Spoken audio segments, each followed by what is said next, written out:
Угу. Хочу все видеть.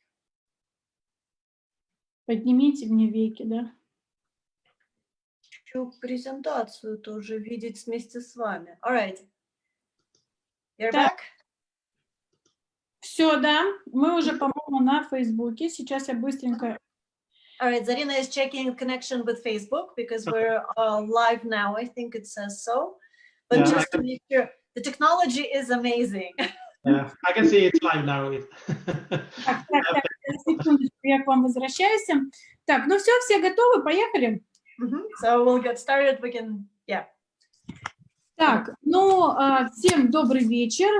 По традиции, суббота вечером мы проводим, значит, прямые наши эфиры и небольшие интервью с экспертами, с породниками и со значимыми людьми для нашей породы шпиц. Гостем сегодняшнего прямого эфира у нас является эксперт, президент финского шпиц-клуба и заводчик питомника Линан Хальтиян, правильно, да? Our Finnish is bad, so we have to Для нас это сложно, да. Jussi Liimatainen, правильно? Yeah, okay. So this was a short introduction that I think for the past 5 or 6 weeks, every Saturday evening, we had an absolutely brilliant meeting with the different breeders and Pomeranian Spitz lovers all over the world. So today we're welcoming you as a breeder judge and also as the president of the Finnish Spitz Club to speak to our Russian-speaking audience. Excellent, thank you. It'll be a very interesting evening, waiting for that. Ну, должен быть интересный вечер. Да, немножечко расскажу по поводу того, как у нас будет проходить сегодня встреча. Значит, она у нас будет немножечко другим форматом, как это все будет происходить. Изначально у нас приглашенный гость Jussi проведет нам небольшую лекцию по шпицам. Значит, у него подготовлена презентация, и затем уже наша стандартная форма, значит, вопрос-ответ, мы будем, как говорится, нашего гостя спрашивать обо всем том, что нам интересно. So Zarina just filled everybody in that first we'll do the brief presentation and then we'll just torture you with the remaining questions. Excellent. Okay, ну что, поехали? Так, значит, я загружаю презентацию. Сейчас прям буквально минутка. Демонстрация экрана. We can start from the next page, actually. Yes. Нет, следующую страницу, Зарина. Следующую сразу. Хорошо. So there is some basic information about me. My family was in the sledge dog, huskies and samoyeds and this kind of dogs. And my uncle was a judge already. So I'm kind of second generation judge, even if he's not my father. Jussi у нас произошел уже из семьи собачников. Семья занималась ездовыми собаками, самоедами и хаски. И его дядя был экспертом, поэтому Jussi уже второе поколение в своей семье судей. I got my own first dogs in early 80s and became a handler. And I used to show dogs basically from all groups before I was a judge. And now I judge almost all groups except dachshunds. Значит, первую свою собаку он получил в начале 80-х и с тех пор работал хендлером, выставлял собак всех пород. И да, и все. Okay. Sorry. My first Pomeranian I got 89, so I've been in the breed more than 30 years. В 89 году у него первая собака появилась, первый померанец, то есть породе он более 30 лет. And I have finished 124 champions in POMs, and 38 of them are ZIBs. То есть вот как у нас написано в презентации, 124 чемпиона в померанских шпицах, и из них 38 международных чемпионов. And I have had 10 different dogs who have won either world champion title or European winner title. И 10 собак чемпиона мира или Европы. And 3 times I have won a group in European winner show with my dogs. И 3 раза он выигрывал группу на чемпионатах Европы со своими собаками. Okay, then we can continue. Поехали дальше. Yes, and I always want to start with the history, because in this breed, it's important to understand a little bit where the breed is coming from, because the breed standard is very complicated. В первую очередь, Jussi всегда бы хотел начинать свою презентацию с истории породы для более понятного, то есть для более точного понимания стандарта. And there has always been discussion, what is the origin of the breed? Is it the German breed? Is it the British breed? Or where it comes from? And I try to open this topic a little bit, and that maybe make people understand the breed a little bit better. Поскольку между любителями померанцев происходят достаточно такие оживленные дискуссии, является ли эта порода немецкой или английской, вот с этой же темы Jussi хотел бы начать сегодняшний разговор. So the English Kennel Club already made the breed standard for Pomeranians year 1870, so 150 years ago. Английский кennel-клуб признал породу померанский шпиц в 1870 году, то есть породе получается у нас 230 лет, да? Да. German Kennel Club accepted Zwergspitz, which is a German version of the Pomeranian, 100 years later than it was English. И немецкий кennel-клуб VDH признал померанского шпица только 100 лет спустя. And many FCI countries, when I started in the breed, we still have separate POM standard. It was not German Spitz standard. We had the English standard for Pomeranians, and it was valid until 1998. И, собственно, когда Jussi начал работать с породой, у породы был отдельный стандарт, отдельный от всех других шпицов. Стандарт был английский, который был действительно в FCI до 1988 года. And 1998 happens a mistake for me. I think it's wrong that we combined German Spitz sheet with Pomeranians and Kersons. And but after that year, so last 20 years, we have had only one standard for all German Spitzes. Прошу прощения. Yeah. Go on. Извините, я оговорилась, не в 88-м, а в 98-м году был стандарт объединен, и Jussi считает, что была сделана большая ошибка тем самым. Sorry. Yeah. And one problem with the standard is that this FCI standard has been changed. I think I have the 6th version already in the time when I've been in the breed, and it changed nonstop. And okay, my presentation is a bit old. I say here that changes are coming in 2019 again, and it did a year ago already. И с тех пор, с момента признания стандарта, стандарт менялся уже 6 раз. Sorry. Excuse me. Okay. Надо водички, Светлана. Да, I'm sorry, I took some water. I really apologize. No problem. Блин, это плохо. Главное, чтобы не коронавирус, все остальное не страшно.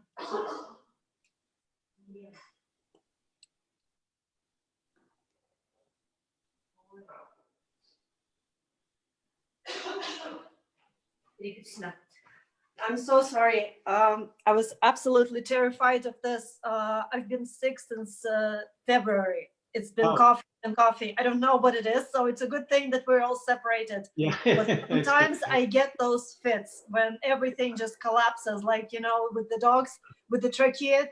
So that's me.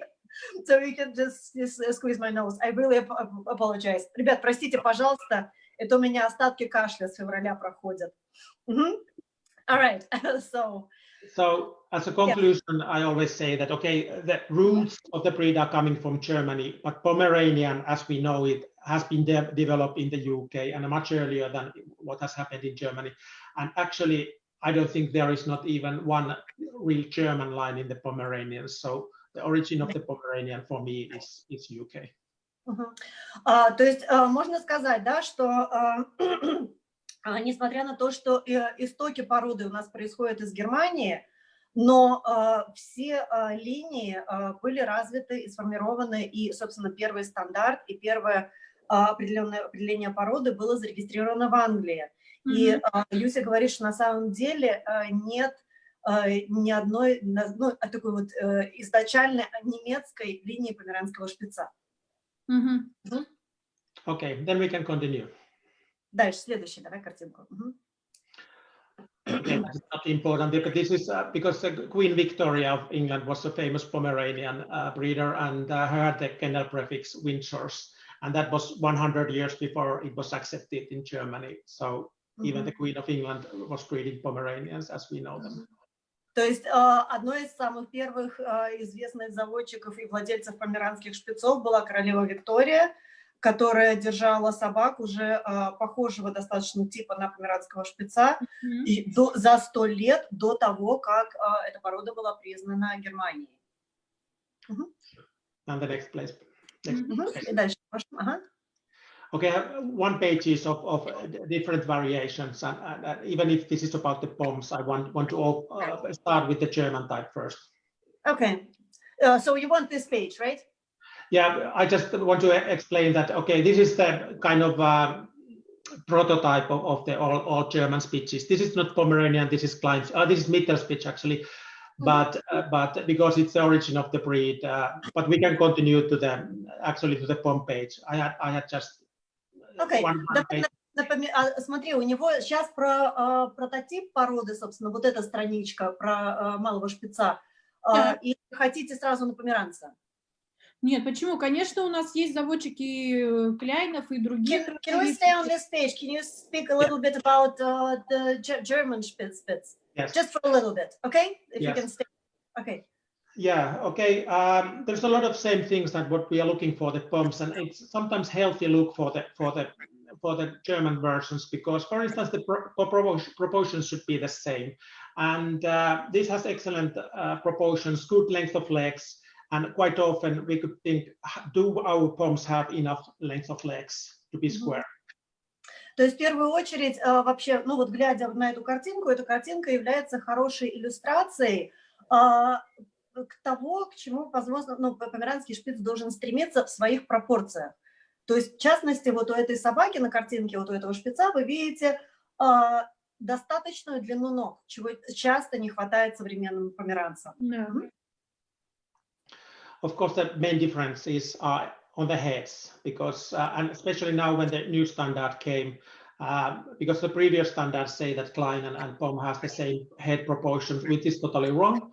Now it has been corrected, and there's a different head proportions for POM and Klein, and of course POM has shorter muscle and stronger stomach. Единственная тут такая вот большая разница заключается в голове. Потому что до недавних изменений в стандарте померанского шпица было написано, что пропорции головы должны соответствовать всем остальным размерам шпицов, но последняя редакция теперь описывает более короткую морду и более выраженный стоп. Also, what is nice in these other versions, there we can find the real almond-shaped eyes, which is quite often lost in POMs.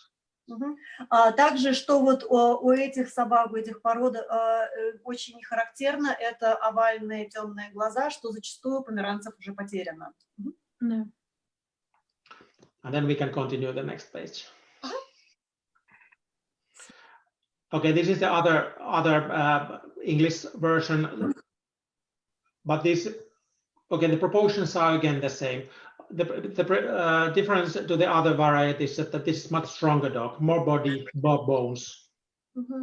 Значит, на следующей странице мы видим еще один вариант шпица, который отличается от более мелких шпицов тем, что у него более массивный, более объемный корпус и более мощный костяк. The biggest difference to other versions is tail, because Cajun should have a very tight curved tail. It's more like a puck tail. It's not like any other versions. И самая большая разница между Кейсхондом и остальными шпицами заключается в хвосте. Хвост у Кейсхонда должен был быть скручен практически как хвост мопса. Мопса, да. Да, то есть очень-очень плотное кольцо. Interesting. And then we go to the POMs. И дальше. Okay, I quite often use this old photo. This must be 60 years old 50, 60 years old photo from England, but it basically has all the things we want in POMS also. То есть вот эту фотографию Jussi использует очень часто для иллюстрации своей презентации, несмотря на то, что этой картинке там, порядка 50 или 60 лет. Следующее. Especially happy for high tail set, То есть то, что texture and смотрим. almondites. Значит, высокий постав хвоста, овальные глаза и хорошая длина ноги. Okay, and then we go to next page. Можно на следующее. Of course, the proportions are for me the first thing what I look in POMS. It must be square, short back and enough length of legs. То есть в первую очередь на что он обращает внимание в померанце? Это пропорции. Собака должна быть квадратная, с коротким корпусом и достаточной длиной ног. And for me, the squareness comes from it's not only the shortness of the back, but it's a correct angulations also. И вот это вот укороченный формат собаки, это не только короткая спина, но также это и правильные углы. POMS, there is two common faults which make them often look too long. One is straight upper arm, which moves the front leg to front. Значит, один из недостатков, который может заставить померанца выглядеть растянутым, это спрямленный перед, спрямленные углы плечо-лопаточного сочленения. And the rear can be problem also. If they are too angulated behind, the rear sets too much back, and that makes them appear longer. И зад может также представлять из себя проблему, то есть если если у собаки излишние углы задних конечностей, то задняя нога отставляется слишком далеко за пределы корпуса, и собака выглядит удлиненной. And of course, the overall silhouette should be quite round. It's better if it's naturally round. Often it's made by the scissors. Ну и общий вот силуэт собаки это у нас круг, то есть или это у нас натуральный внешний вид собаки, или же такой внешний вид достигается за счет стрижки. And then there's a tail set, which for me personally is one of the most important parts in POMS. It must be high set and long and reach to the ears. И, естественно, постав хвоста, который для Jussi является очень важной характеристикой породы. Хвост должен быть высоко посажен, и хвост должен быть достаточно длинный, чтобы доставать до ушей. And then next page. Следующая страница. And I love to watch the old photos. These are, again, at least 50 years old photos. То есть тут тоже старые картинки, тоже порядка 50 лет им. Even if they are photos, we can see that they have a harsh upper coat. То есть и даже несмотря на то, что вот перед нами представлены фотографии, мы можем видеть, что у собак достаточно жесткая остевая шерсть. And then earlier standard English standard is still asking for light bones. И стандарт требует, чтобы костяк был достаточно легким. Nowadays, the bones can be correct, but legs are too coated, too hairy. That's why some dogs look heavy, even if they are. И в нынешнее время, несмотря на то, что многие собаки достаточно, они правильно сложены, у них на ногах слишком много шерсти, что заставляет их выглядеть гораздо более загруженными в костяке. And one thing, compact body, of course, and high withers, they give the right carriage for the POMS. Especially male must have it. Top line is a little bit sloping from the withers to the tail set, then they have the right carriage. И очень важно, особенно для кобеля, иметь хорошо выраженную холку, потому что именно вот хорошо выраженная сформированная холка – это то, что дает собаке его осанку. То есть линия верха слегка у нас от холки к хвосту понижается, и вот это нам дает, вот эту вот гордую осанку.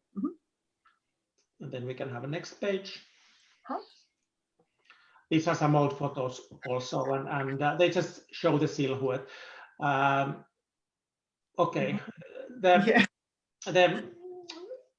what is when I've been studying the breeds, when I started, the gurus said that they have a well-developed body with elegant bones, and nowadays quite many poms, they are very flat in body, too narrow, and the bones can be too strong.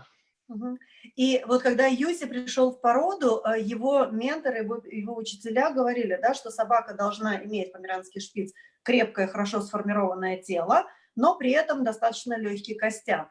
В то время как сейчас собаки стали плоские, достаточно узкие, но при этом с загруженным костяком.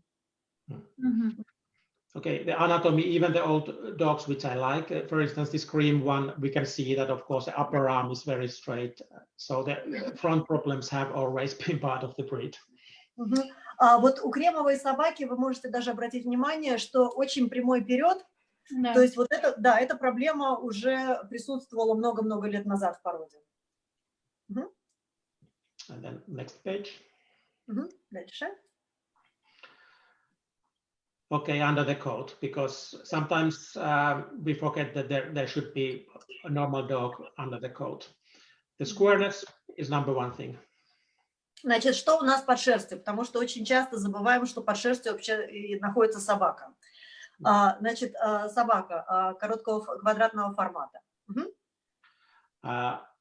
They should be only moderately angulated, not too much. They look long if they have too much angulated. They are not herding dogs. But of course, angulations must be in balance, front and rear. То есть собака должна быть умеренно, с умеренными углами передних и задних конечностей. То есть это вам не овчарка. То есть углы, конечно, должны быть в балансе, но должны быть в первую очередь умеренные. Okay, this drawing for me has already kind of too long neck because standard is asking for short neck, but it should be proudly carried, and the carriage is coming from the high withers more than the length of the neck. Значит, вот на этой картинке уже шея для него длинновато нарисована, потому что стандарт требует, чтобы у померанца была короткая шея. И Юси говорит, что вот эта вот осанка гордая, она достигается не за счет длины шеи, а исключительно за счет хорошо сформированной правильной холки. And of course, what finishes the nice pom and carriage is totally straight front legs and tiny, tiny, small cat feet. Значит, вот этот весь общий вид завершают прямые передние конечности и крошечные правильные лапы. And for me, the most common problems in the anatomy nowadays is totally straight upper arm and too narrow for chest. Значит, современная проблема, самая большая, возможно, это абсолютно приспрямленное предплечье и отсутствие форбруста. From behind, we have problems also. Some dogs are too much angulated and some don't have any angulations, and they are very weak from hocks and patellas.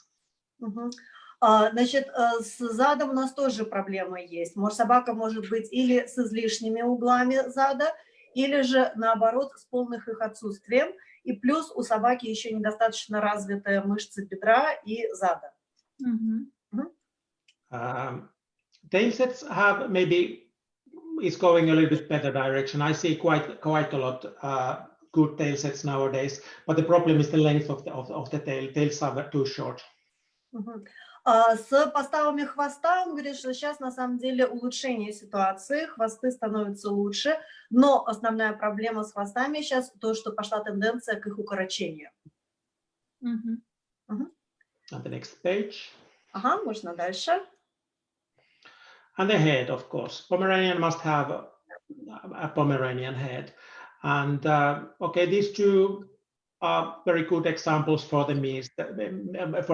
They have foxy expression. The muscle cannot be too heavy. Значит, очень важно выражение померанца. То есть голова у померанца и его выражение должно соответствовать померанцу. И вот у этих вот двух собак, на его взгляд, очень правильное такое лисье выражение с незагруженными мордами. Ears must be small and high set, and I must say 90% of the dogs today have very big ears. Уши должны быть маленькие, высоко посаженные, и он говорит, что порядка 90% современных собак имеют слишком большие уши. And eyes, dark and almond shape. Quite many dogs have round eyes. Глаза миндалевидной формы, темные. У очень большого количества собак глаза круглые. And stop must be very clear. It must be about 90 degrees, but it's not like Chihuahua. It cannot be too round. But anyway, it must be clear stop and at least 90 degrees, and otherwise they don't have the expression. Стоп должен быть, то есть переход от морды к черепу должен быть очень хорошо выражен. Как минимум угол должен быть 90 градусов, но при этом черепная часть не должна выглядеть как голова чихуахуа, она не должна быть излишне округлая. Но вот этот вот сам стоп, правильно, хорошо выраженный, именно и придает померанцу выражение такое, какое оно должно быть. Then we can have next page. На следующую страничку. And this is the difference between Pomeranian and Klein head. И вот это вот у нас разница между головами померанского и малого шпица, да, Зарин, правильно? Да, да. So for me, oversized Pomeranian never becomes Klein Spitz because they have different head type. То есть для него померанец никогда не станет малым шпицом, потому что у них абсолютно разные головы. So the difference is that Pom has shorter muscle and more clear stop. То есть разница у нас заключается в том, что у померанца более короткая морда и более четко выраженный стоп. And in head, we have all different problems. I already spoke about eyes and ears. И тут, конечно, в строении головы может быть куча проблем. То есть он уже отметил уши и глаза. We have also a lot of dogs who don't have enough stop, or they are a little bit down face. У многих собак или недостаточно выраженный переход между мордой и черепом, а у некоторых еще и такая наклонная вниз морда. Опущенная мочка носа. Да, опущенная мочка носа. But we have opposite problems also. We have apple heads, which are more like Chihuahua type head, and this kind of head is often connected with open fontanelles. И вот он говорит, что излишне круглая голова, как у чихуахуа, тоже распространенный недостаток. И вот его версии, что такой формы голова также несет за собой открытые роднички. Светлана, а вот эти, я извиняюсь, вот на этих, вот эти две головы, это как за образец мы берем, или это вот как вообще? Это померанец и малый. So these pictures are the example of the Pomeranian and Klein Spitz heads. Yeah, first is Pom, second is Klein. Yes. Ну, это понятно. This Klein could have even a little bit longer muscle, actually. То есть у малого шпица более длинная морда. Okay. And okay, we have third kind of problem also, which is that too heavy in general. It's not wedge shape anymore. И еще один недостаток – это то, что головы очень загруженные. То есть голова уже, морда, она уже не клинообразная. And we can have a next page. Дальше можно на следующую. Я посмотрю. У меня все в статке. This is not my drawing. I got it from an Italian friend who has promised that I can use it in the presentation. But for me, this is quite good photo of showing what has changed in many dogs, not all dogs, but a little bit what has happened in the past and now. Значит, вот эту вот иллюстрацию наш гость одолжил, вернее, повзаимствовал у своего знакомого из Италии, который разрешил ему ее использовать в своей презентации. То есть тут у нас представлены разница между старым типом померанского шпица и тому, к чему мы пришли в современное время, в нынешнее время. First, we can think about the coat, because earlier we had a little bit more natural coat and good texture. Now we either it's groomed too short or it doesn't grow because the coat texture is wrong and it doesn't grow. Значит, во-первых, нужно обратить внимание на шерсть. Сейчас все пришло к тому, что шерсть более укороченная или за счет стрижки, или же она просто не растет, потому что она неправильного качества. And when the coat texture is not correct, normally the coat on the tail doesn't grow either. И когда у нас неправильная структура шерсти по всему корпусу, то она также неправильная и на хвосте, и она там не растет. In head, we see the faults I said earlier, heavy muscle, a little bit down face, and big eyes. Значит, что изменилось в головах? Погрубело, увеличился размер, объем морды, стали более круглые и большие глаза. And part of their coat texture is that the coats are heavily, legs are too heavily coated, and it makes them look chunky instead of elegant. И проблема, значит, неправильной структуры шерсти нас приводит к тому, что излишек шерсти на ногах заставляет собаку выглядеть грубо, вместо того, чтобы выглядеть элегантно. Then we can have next page. Поехали дальше. And this is the reality now. This is not about them being good or bad, and they are not even my photos. I just wanted to show 3 Best in Show winners from this decade, and to visualize how different type of Best in Show winners we have nowadays. Значит, вот следующая иллюстрация — это не то, чтобы подчеркнуть, что тут какая-то собака плохая, какая-то хорошая. На самом деле все эти 3 собаки — это победители Best in Show в последние десятилетия. То есть вот эта картинка у нас иллюстрирует разнообразие типов в породе. Yeah. This page is only for food for thoughts, not saying which is right, which is wrong.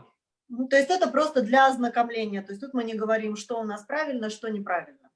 And we can continue. Ага, давай дальше. Okay, we go back to this. I would say this is for me quite ideal pom. То есть вот для него вот эта собака это идеальный померанский шпиц. On the next page. Дальше. This is similar. Okay, the previous dog was old dog. This is from this decade. Very similar dog, maybe a bit stronger in bones, but still very good example. Да, значит, вот эта собака уже более современная. При этом, возможно, чуть она уже с более таким объемным массивным костяком, но при этом остальные породные характеристики у нее выражены достаточно близко, придерживаются достаточно близко собаки на предыдущей картинке. Especially pay attention for the coat. When the coat is reflecting light like this, it's always good picture. То есть особенно следует обратить внимание на шерсть. Вот когда шерсть блестит на солнце вот таким образом, то есть это шерсть правильной структуры. Да, как будто переливается, как будто играет такая насыпь. And the next page. Поехали дальше. And this is about the head. This is also recent dog, and probably very pretty face. Eyes, pigmentation, stop, they're all there. То есть вот эта вот иллюстрация еще взята с одной современной собаки. Это иллюстрация головы. Да? Темные небольшие глаза, очень четко, ярко выраженный стоп, небольшие уши и незагруженная морда. И яркая, сильная, крепкая, сильная пигментация. And I would like to mention also the color. Pay attention how the head is exactly the same color than the body. It's a very good thing. Также обратите внимание на то, что цвет головы соответствует, то есть цвет шерсти на голове соответствует цвету шерсти на корпусе этой собаки, что также очень хорошо. And I think that was the last page of my presentation, I think. И, возможно, это как, последнее, больше нет ничего там. Yeah, sorry, there is one more. So that was, that was one more. That's a couple of words about the new standard. We go back to this topic with the questions also, but I did this presentation 2 years ago already, so there is changes. I already knew that what will come. Okay, size is the main thing. We come back to that later, I think. But we extended the size from 22 to 24. Значит, вот эту картинку, на самом деле, эта презентация была сделана 2 года назад, но Jussi уже предвидел изменения стандарта, и вот они на самом деле отмечены в этой презентации. Получается, значит так, в первую очередь у нас увеличивается размер. То есть собака у нас теперь достигает до 24 сантиметров. And how I see this topic, I see that the ideal should be still 21, and the 24 is tolerated. It's not ideal anymore, but tolerated. И вот у тебя там будут еще вопросы по поводу размера, мы, возможно, Да, вернем. но я думаю, что мы это будем сразу после презентации. У меня тут еще во время презентации несколько вопросов возникло. Да, это обязательно будем еще, да, проговорить. Ну вот, давай, ну по размеру, вот он бы хотел сказать, что для него идеальный размер все еще остается 21 сантиметр, 24 сантиметра допустимый размер. And of course, big change was also the colors, because the previous standard was not very clear with the disqualifying colors. Earlier standard only say that blue merle is disqualifying. Значит, также тут еще нужно иметь в виду, что предыдущая, как называется, редакция стандарта недостаточно четко прописывала дисквалификацию по окрасам. Значит, нынешний окрас у нас дисквалификацию по мраморному окрасу подразумевает. Правильно? And okay, now we have a lot of all non-mentioned colors are disqualifying. So it's like brown and tan, brindle, actually quite many, all the blues, all the Isabella colors, a lot of new disqualifying colors. Ну и теперь у нас, значит, да, достаточно также четко прописано, что тигровый окрас запрещен, коричнево-подпалый окрас запрещен, и все дилютные окрасы, голубой и изабелловый. Okay, and this is the end of the first part, and then we can continue with the questions. Ну, all right, so this is we're done with the presentation. Хорошо, все, с презентацией мы закончили, теперь мы можем с вопросами. Да, значит, вопросы будут относительно презентации. Тут кое-что у нас написали в чате, плюс я бы хотела свои, да, вопросы некоторые уточнить у него. Значит, первый раз уж мы говорили сейчас по поводу размера, вопрос следующий. Хорошо, вот все-таки прибавили плюс эти 2 сантиметра, да? Понятно, что он сказал, что да, 24 сантиметра, он понимает, что это померанец, но в целом для него необходимы ли были эти 2 сантиметра? Вообще их нужно ли было их добавлять? All right, Zarina received several questions online when you were doing the presentation. And also she will switch maybe the order of the questions a little bit, just to follow up on the presentation, just to clear up. All right, about the size increase, you're saying that it still has to be, well, the perfect size is 21 centimeter, but she's asking how important was that 2 additional centimeters were added? What outcome is it going to have on the breed? Yeah, how I see the thing, for me, the females can be bigger than the males, and what I like in English standard, it's mentioned because there is only weight, and they weight that the female weight is larger than male. Ну, значит, во-первых, для него лично он, опять же, допускает, как и все наши предыдущие лекторы, что сука племенная должна быть больше, чем кобель. И чем ему импонировал английский стандарт, там были указан не рост, а вес. И даже в этом стандарте с весом суки должны были быть крупнее кобелей. And for me, a 24 centimeter female can be ideal breeding female, but I wish males be smaller. То есть 24-сантиметровая сука вполне как рожающая племенная сука для него приемлема, но кобель должен быть правильного стандартного размера. Ясно. Но вообще по поводу английского стандарта это очень интересно, да, потому что я как бы озвучу вдруг, кто не знает, то, что вес для кобелей считается идеальным, это 800-2 килограмма, и вес суки это 2-2,5 килограмма, да. То есть если мы все-таки это будем переводить на сантиметры, не на просто вес, да, то у нас действительно очень тяжело будет получить собачку ростом 24 сантиметра и весом 800 кг, да, чтобы она хорошо выглядела при этом. For those who don't know the English standards, Zarina just explained that English standard calls for males to be 1 kilogram 800 grams to 2 kilograms 200. And females up to 2.5 kilograms. Yeah. So, and she is saying that it would be rather difficult to have a 24-centimeter dog with a weight of kilogram 800. No, Wow. it's impossible. Then they are too light in body because yeah, absolutely. То есть тогда эта собака не будет просто иметь туловище практически. Конечно, То есть тело, да. Да. Так, еще, значит, вопрос из тех, кто задали, да, вот Юси остановился по поводу того, что когда была у нас, значит, фотография померанца, да, и он делал акцент на то, что цвет собаки, да, окраса в целом и головы, он идет одинаковый, да, без перепадов какого-то окраса. А как он относится вот к такому понятию, как подлаз вообще? Как он допускает, не допускает? Подлаз это что? Еще раз. Ну, Это изменение цвета? нет, это не изменение цвета, то есть это в целом у нас идет рыжая собака, да, но у нее идет небольшое изменение шерсти, да. All right. When you showed one of the photographs with of the dog's head, you mentioned how important it is for them to have same color on the head and on the body. Yes. What do you, as a breeder and the judge, think of the dogs who are darker on the outer coat on top of the dog and lighter on the underneath?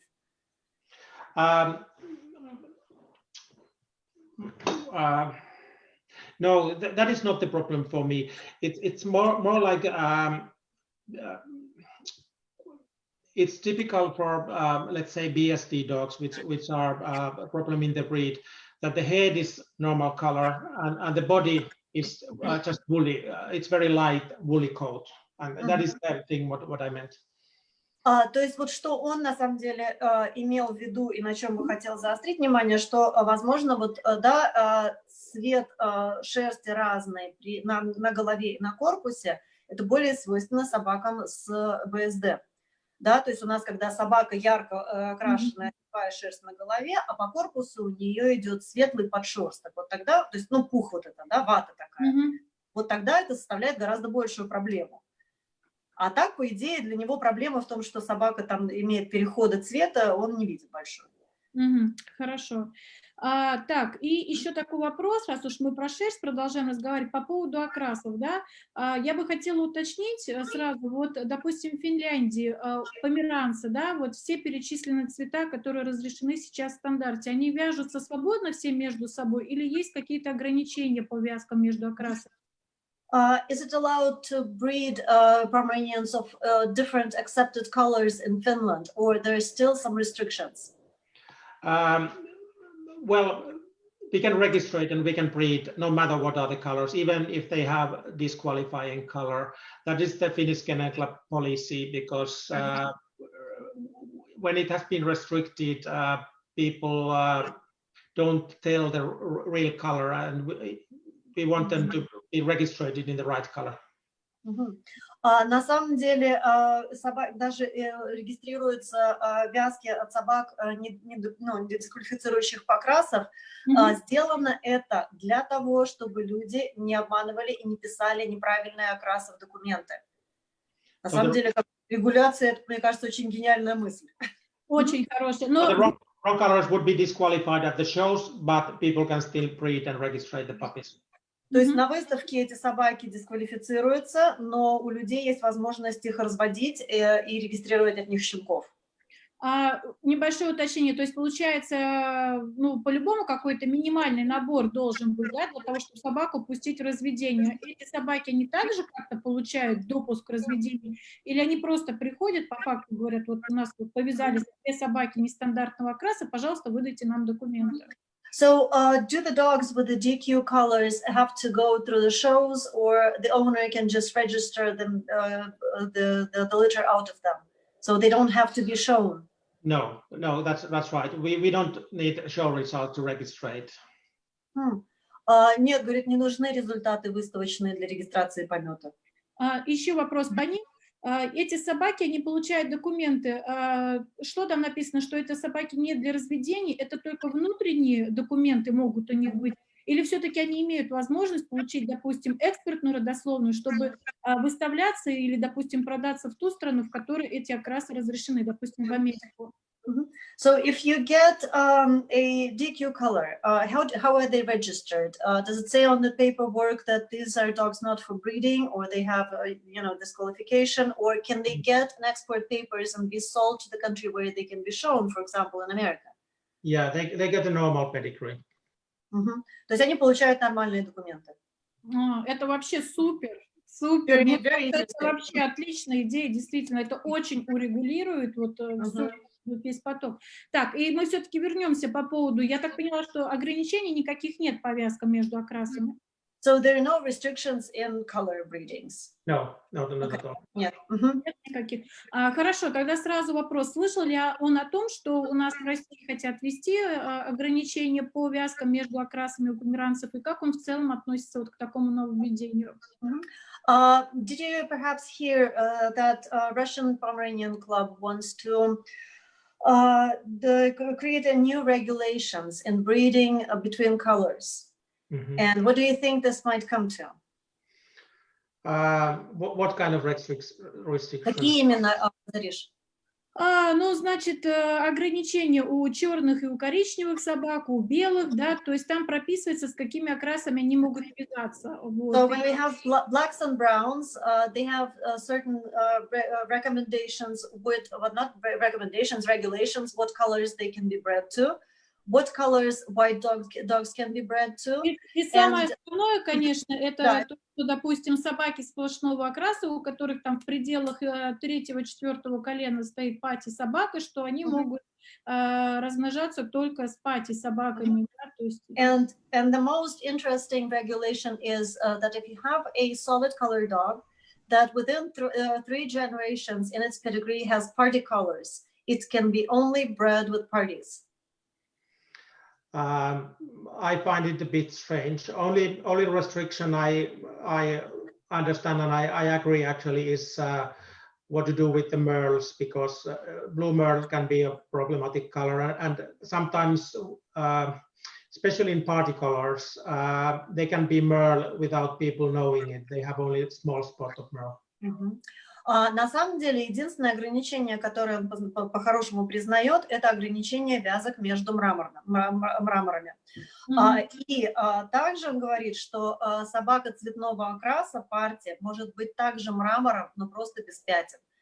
Поэтому, ну, без мраморных пятен. Поэтому такое ограничение, оно на самом деле такое, ну, достаточно чреватое. Понимаешь, да, или переобъяснить? Ну да, лучше переобъяснить, что-то я немножечко не поняла. То есть у нас может быть собака, партия окраса, то есть она может быть мерлем, но без мерлевых пятен на собаке. Чисто внешне, да, то есть пока мы делали ген-тест, по фенотипу она просто партия или белая, а по генотипу она мерль. Все, сейчас я поняла. Да. Right, we got a little bit into specifics, so just, I could explain the genetics a little bit clearer. Yes, okay. Yes. All right. Так, вопрос такой, могу ли я убрать презентацию, чтобы мы... Okay, the next question, can she turn off the presentation? So we switch back to our view. Да, все, выключай. Так, но хотя у меня все равно остались некоторые вопросы по поводу презентации. Еще, значит, следующий вопрос. Его не было в прописанных заранее, да, но раз уж мы сегодня немножечко прошлись по нему, поэтому я задам. Значит, на прошлой неделе у нас был вот такой же разговор с президентом американского клуба. И в американском стандарте идет как раз-таки уточнение по поводу того, что хвост должен быть именно прямой, да. И, допустим, Джема, он как раз-таки вот сделал акцент на этом, да, то, что и в России он видел, и вообще сейчас очень много собак, у которых идет хвост либо на бок, да, либо вообще даже в кольцо. Вот, значит, после этого у меня был разговор с породником, с Маргаритой Титаренко, да, и она сказала очень такую умную вещь, да, что по факту, если мы посмотрим вот эти старые фотографии, гравюры все, да, мы увидим то, что хвост на самом деле у собак, он закрученный, то, что он у них лежит прямым на спине, да. Значит, Юси сейчас говорит о том, что у очень многих собак пошла такая проблема, как укороченный хвост. Не может ли это быть связано с тем, что как раз-таки вот мы сейчас, заводчики, стали добиваться того, чтобы хвост именно был прямой и лежал на спине, да? Ведь если логически представить, что длинный хвост, он не сможет лежать прямо на спине, он в любом случае будет куда-то заваливаться у нас на бок. Так, сейчас я тебя отлуплю за такой вопрос. Сформулировать ты его не могла. То, что я вот долго так, да? Сейчас, да, прямо вот так вот. Zarina was walking around the tails for a long time, so I told her, that she has to formulate it a little bit easier for me. But last week we had a meeting with Gina, the president of the American Pomeranian Club. And he said that among very many faults now, that what he sees is that although American standard calls for the straight tail, many tails are turned, or many tails are laying on the side of the dog. So that's that's a contemporary new problem in Pomeranians. And then Zarina, after that meeting, she was speaking to one of the breeders in Russia, who said probably a clever thing, which is because of breeders now trying to get to the straight tails, the tails are also becoming shorter, because the long and straight tail has, just physical difficulties staying straight on the back of the dog. What are your thoughts? Can we a little bit talk about that? What are your ideas? Yeah, okay. Both things are right, yes. I don't mind if the tail turns a little bit on the side, but I have met totally curved tails also, and they are quite horrible and untypical for the breeds. But and I think if there is a nick on the end of the tail, maybe some could dock the tail, but I think they are just naturally becoming shorter. I see it also in my own breeding, even if I'm a little bit fanatic with the tail, but many dogs have short tail, and I don't see the connection to make it more fixed, because at least my own dogs, which have had the perfect tails, long and totally straight, they are the most easy to show, because the tail never drops from it depends how tight it is, of course. If it's a loose tail, it can turn. Ну вот он говорит, что он такой связи прямой не наблюдает. Он говорит, что даже у его собак, которые разводятся в одной и той же линии достаточно много лет, у них все равно тенденция есть такая к укорочению хвоста общая. Вот, возможно, у какие-то заводчики, да, у которых, знаешь, бывают срощенные такие на конце эти позвонки, такие крючочки. Кто-то, может, купирует такие крючочки. Вот, то есть тут сложно сказать, но говорят, что в общем вот такой вот связи прямой с желанием получить прямые хвосты, то есть их укорочением, он сам не видит, потому что, говорит, у его старых собак хвосты были прямые, лежали на спине. Но тут, конечно, вопрос, насколько этот хвост упругий, да, то есть он там не болтается под ветром в разные стороны, то есть насколько плотно он прилегал к спине. Но, говорит, такой связи он на данный момент не прослеживает. Так, ну и последний вопрос по поводу презентации, еще один. Вот, по поводу малых шпицов, да, я знаю, что Юси неоднократно судил у нас померанцев, да, то есть я сама неоднократно участвовала в ринге вот, его экспертизы. Судил ли он малых шпицов в России, вот, и что он думает по поводу их качества? Well, Zarina is telling me that you've been judging in Russia Pomeranians. But now we have a question. Have you judged Kleinspitz in Russia? Yes.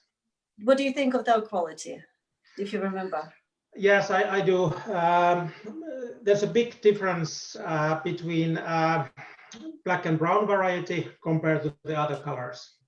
Во-первых, значит, очень большая разница между черными и коричневыми и остальными цветами. In black and browns, it's easy to find really good Kleinspitz, but I think most of the other colors, they are coming from the pom litter. So for me, most of them, they look too much like a Pomeranian, and of course there's good Kleins in other colors also, but too many of them, for my taste, they are too much like big Pomeranians.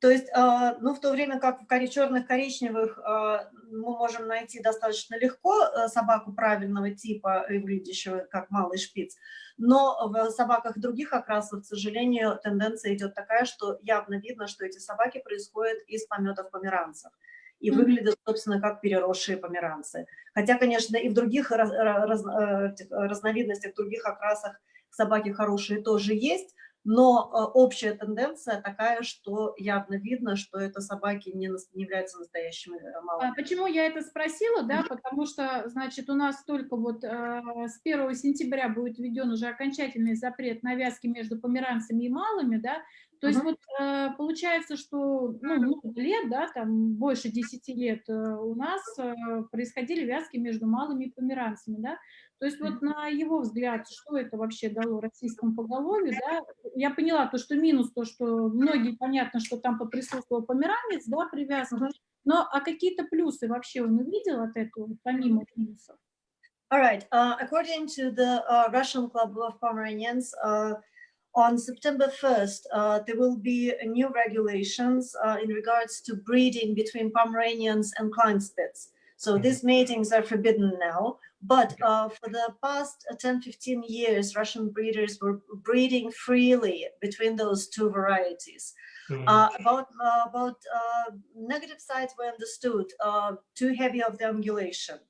But is there any pluses for Kleinspitz being mixed with the Pomeranian? What I have been seeing in many countries, I see only new bloodline, because Kleinspitz are, in many countries, they have been quite rare breed, and the bloodlines are limited. So getting a new blood, that's the benefit. But for the look, I don't see any benefit. They get the bad quality coat from the combs and wrong shape of the head. That's my opinion. Но единственным плюсом он видит это то, что у нас происходит в связи с таких вязок, это расширение генетического пула. Да, потому что малый шпиц породы не распространенная во многих странах, и просто вязками с померанцами мы расширяем немножечко генетический пул. Но в основном минусы, и, конечно, помимо того, что излишний костяк, также неправильная структура шерсти и неправильная форма голов. Все, я поняла. Так, ну все, в принципе, по презентации тогда закончили. Да. То есть продолжим тогда дальше уже по нашему списку. Вот, ну, значит, сколько успеем вопросов, столько успеем вопросов. Okay, so we're done with the presentation. So we're back to our list of questions. I'm going to pull it up as well. So as many questions as you will manage with us, we'll be equally grateful for everything. Okay? Yeah, that suits me, yes. Okay. Так, ну, значит, Юся немножечко рассказала о себе, да, в начале презентации мы все это услышали, да, и по поводу питомника, то есть сколько чемпионов было выращено, сколько чемпионов было, как говорится, получено. Вот, начнем с того, что мог бы он немножко поподробнее рассказать, как произошло его знакомство и вообще увлечение породой. You spoke a little bit about your beginning in the dog world, how you came into the dogs, a little bit about your kennel, but can you speak a little bit in more detail how you came into Pomeranians and how you started working with them? Yes, that's a nice story, because in that time I was showing other toy breeds a lot, and I became good friend with Hans Lehtinen, a famous Finnish judge who passed a couple of years ago.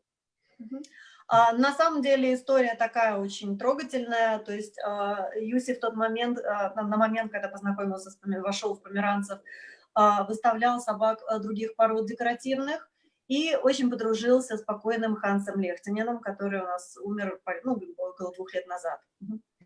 And there was a starting Pomeranian breeder in Finland, old lady who actually was breeding German shepherds, but she wanted to have a smaller dog.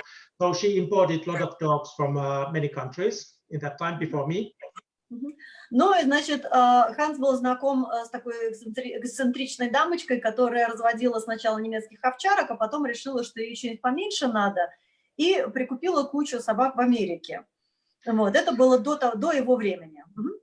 And one of her first shows, she was showing under Hasse, and Hasse said to her that listen, you have beautiful dogs, but you should never be in the ring yourself. You must have someone to help you with the dogs. И она на одной из выставок выставляла собак, собственно, под Хансом, и он после ринга ей сказал, говорит, дама, вам, знаете, вам не надо с вашими собаками в ринг выходить никогда. Найдите кого-нибудь другого. And Hasse was a professional groomer, and the next show was Helsinki Winner Show in December, and this woman sent 7 dogs for Hasse for grooming because Hasse was a professional groomer, and I went to learn with her how to groom Pomeranians. And the next show in Helsinki, I won the breed, with first time in the ring. Ну и, в общем, она потом на следующую выставку, поскольку Ханс Лехтинен, оказывается, был профессиональным грумером, чего я тоже не знала, вот, но она к нему на груминг привезла 7 собак, и Юси вместе с ней поехал посмотреть вообще, как это должно выглядеть, как происходит стрижка померанского шпица, и на первой же своей выставке с померанцем он выиграл породу. And okay, we became lifetime friends and rebred together and owned all the dogs together. I was living in the city and she was living in the countryside, so of course most dogs lived with her. И с этой дамой они очень подружились, и вот все их профессиональное разведение на самом деле происходило между ними вдвоем. Она жила за городом, он жил в городе в это время, поэтому большинство собак жили с ней, но разведение они планировали и строили вместе. Так, это все, да, у нас? Если говорить по поводу его питомника, можно ли это сказать, что это только его питомник, или все-таки это вот такое сотрудничество нескольких заводчиков в рамках одного питомника? So when we are talking about your kennel, is it a joint venture? It's not all on yourself. So there are several people working. Yeah, it's a joint venture because originally it was Elma Haltia who was the original breeder, and which we were breeding together in that time. But she died 15 years ago already. So there is a new partner with me who is still breeding, who became from other breed. She was the puppy owner of Elma, but she had the space to keep all the dogs who were left when she died. So now we have been continuing with the new person to the breeding. But I've been in the breeding since the first litter. Ну да, то есть вот этот вот питомник, он на самом деле является продуктом сотрудничества нескольких человек, и началось все с Элмы, которая, к сожалению, умерла 15 лет назад, то есть все разведение они производили вместе, и сейчас в питомнике появилось новое лицо, которое пришло в питомник из другой породы, но она была владельцем одного из щенков их разведения, и постаралась сохранить большинство собак, которые вот остались после того, как их хозяйка умерла. Может ли Юси подробнее рассказать, собаки и чьи линии стали вот основополагающими для этого питомника, и какие линии сейчас вообще в питомнике тоже, вот, на чьих линиях строятся? Can you speak about the bloodlines that you used in the beginning, and what bloodlines are you bringing in now? Yeah. We started with a mixture of English and Swedish bloodlines. We imported from England a couple of dogs from Tukis and Paddockwood, who were totally Hadley lines, and Veltuts Kennel also. They were our origin from the England. Значит, работа была начата с двух линий различных, ну, основных, английские и шведские собаки. Из Англии были привезены собаки питомника Tukis, да, и второго я не знаю. И шведский, да, нужно вот немножечко, может быть, уточнить, да, еще раз, как питомник, да, называется. The second kennel that you mentioned, can you repeat that? Because Tukis and Paddockwood, yeah. But they are both basically coming from Hadley, so they are more or less the same bloodline. Значит, да. Yeah, go on. And the other kennel was Veltuts. I think they are still breeding. Tukis and Paddockwood, they are not breeding anymore. Я так понимаю, паракур, да? Да, это тоже. Да, это питомник английский. Питомники, да, брали свое начало, все равно у нас опять от Headlight идет, да, вот эти, о которых мы Вот. говорили с Базилио. Да, и они уже, эти питомники, не работают. Закончили Да, работу. да, да. Нет, почему? В Китае они работают, но В они сейчас Японии, в да. Японии. Это я уже в курсе. All right. We Okay. don't breed only from the British lines. At the same time, we imported 3 dogs from Sweden. They were from Pomeroy Kennel, who was the most famous Swedish kennel in 80s and a little bit in 90s also. So we had 2 males and one female. Especially the males, they were the most important dogs for us for breeding. And there was some American bloodline mixed with them already in that time. Значит, из Швеции, я поняла, были привезены 2 суки и кобель, питомник Pomeranian, которые были активны в 80-х, 90-х годах, и помимо их еще были прилиты американские крови. And then later 20 years ago, we get also a female from Crescendo Kennel from Canada and male from Windlore Kennel from States. And they have both very good breeding dogs for us. И порядка 20 лет назад они также приобрели щенка из Crescendo от Кристин и из еще питомника кобеля. Откуда? Windlore. Yeah, it's a small kennel, but they had 20 years ago they had some really nice dogs. То есть маленький питомник 20 лет назад были очень хорошие у них собаки. Ты уловила, да, Ваня? Да, я уловила и хотела бы дополнить немножечко по поводу Crescendo, да, то, что это была собака, значит, был помет 2 сук, да, одна из которых Crescendo Chorus Girl, она уехала как раз-таки в Финляндию, да? Да, а вторая Crescendo Cowgirl, она осталась у Крис. И вот эта вот Crescendo Cowgirl, она стала мамой Crescendo Call to Arms, который у нас потом, значит, Кольт у нас, которая собачка, да, которая очень известна и практически в каждой родословной, не только тайских собак, да, как Юси уточнил, но и вообще в целом очень известных собак, да, очень известных.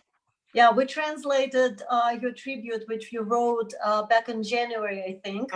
Okay. Yeah, about some of your early dogs. And Zarina just told us that you got the call girl, while Christine kept... Chorus girl and call girl was hers. That way around. Okay. Christine, girl, she just, and then she said that she became a mother of Colt, who is also one of the very significant males in the history of Pomeranians. Okay, so we're doing our homework. Okay. Так. И по поводу сейчас, то есть с какими кровями и вообще питомниками сейчас сотрудничает его питомник? And what about now? What bloodlines are you using now? We are basically continuing the same bloodlines what we started. My first big winner, who was born 89, Linnanhaltian Hamlet, who was 2 times European winner. The dog I have home now, Hamlet is 9 times in this pedigree already. So we have been continuing the same line. Sometimes we add a little bit something, but I must say for all these, we are now 10th generation of own breeding. It's pretty much the same bloodlines. We have a good variation of bloodlines. На самом деле они сейчас стараются оставаться в рамках своего разведения. То есть вот то, что мы говорили, у них и большой победитель, большой чемпион такой известный, очень родился в 89 году, Хамлет. Название питомника я не буду извращать своим произношением. Вот. Но это двукратный чемпион Европы. Так вот у собаки, которая сейчас живет у Юси дома, эта собака присутствует, Хамлет присутствует 9 раз. То есть они стараются оставаться в своих собаках, и, в принципе, у них сколько уже получено 10 поколений их собак, то есть уже база достаточно широкая для собственного разведения, хотя периодически какие-то сторонние вязки планируются. Если я не ошибаюсь, я прочла у Юси то, что сейчас у него то ли приобрели, то ли взяли в аренду кобеля из питомника Headlight Goldfinger. Да, правильно я поняла? Zarina is asking that now you leased a dog from Headline's Golden Finger. Yeah, Goldfinger, yeah. Actually, it was a present from Mr. Igarashi from Japan. I was the co-owner with Hans Lehtinen, who was still alive when we get the dog. He was already Japanese champion.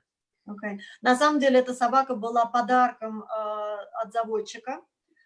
И Юси был совладельцем этой собаки с покойным Хансом Лехтининым. То есть пока Ханс был еще жив, эта собака в то время к ним приехала. И собака уже на то время была японским чемпионом Японии. Хорошо, понятно. Так, ну тогда продолжим дальше. Какие вот основные принципы и вообще какой подход к разведению был в питомнике? So what are the basic principles of breeding? For me, the good bitch line is the most important thing. From the beginning, Elma, who was my first partner in breeding, she was very strict of the females that because she didn't accept C-section, so she kept only the free whelpers who make the litters naturally, and also good size of the litters. That's the case. Значит, в первую очередь для них очень важно формирование линии сук, потому что его первый партнер Элма, она была категорически, она не признавала кесарева, и она вела отбор жестко по самостоятельно рожающим сукам. Мало того, что эти суки рожали по много щенков. And good anatomy is important for me.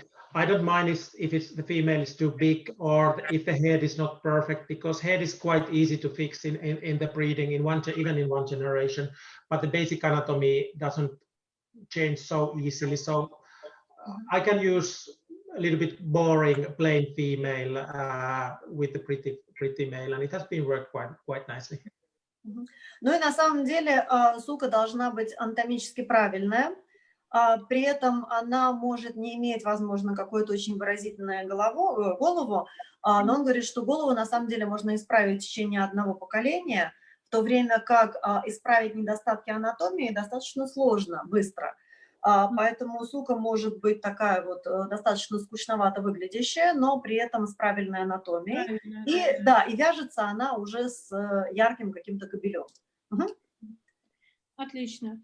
Так, хорошо, тогда, в принципе, понятно, что приветствуется, да, а вот какие недостатки он старается избегать, ну, и ни в коем случае не допускает тех собак, которые он собирается использовать в своем разведении? What faults are you not allowing into your breeding? What faults are you trying to avoid?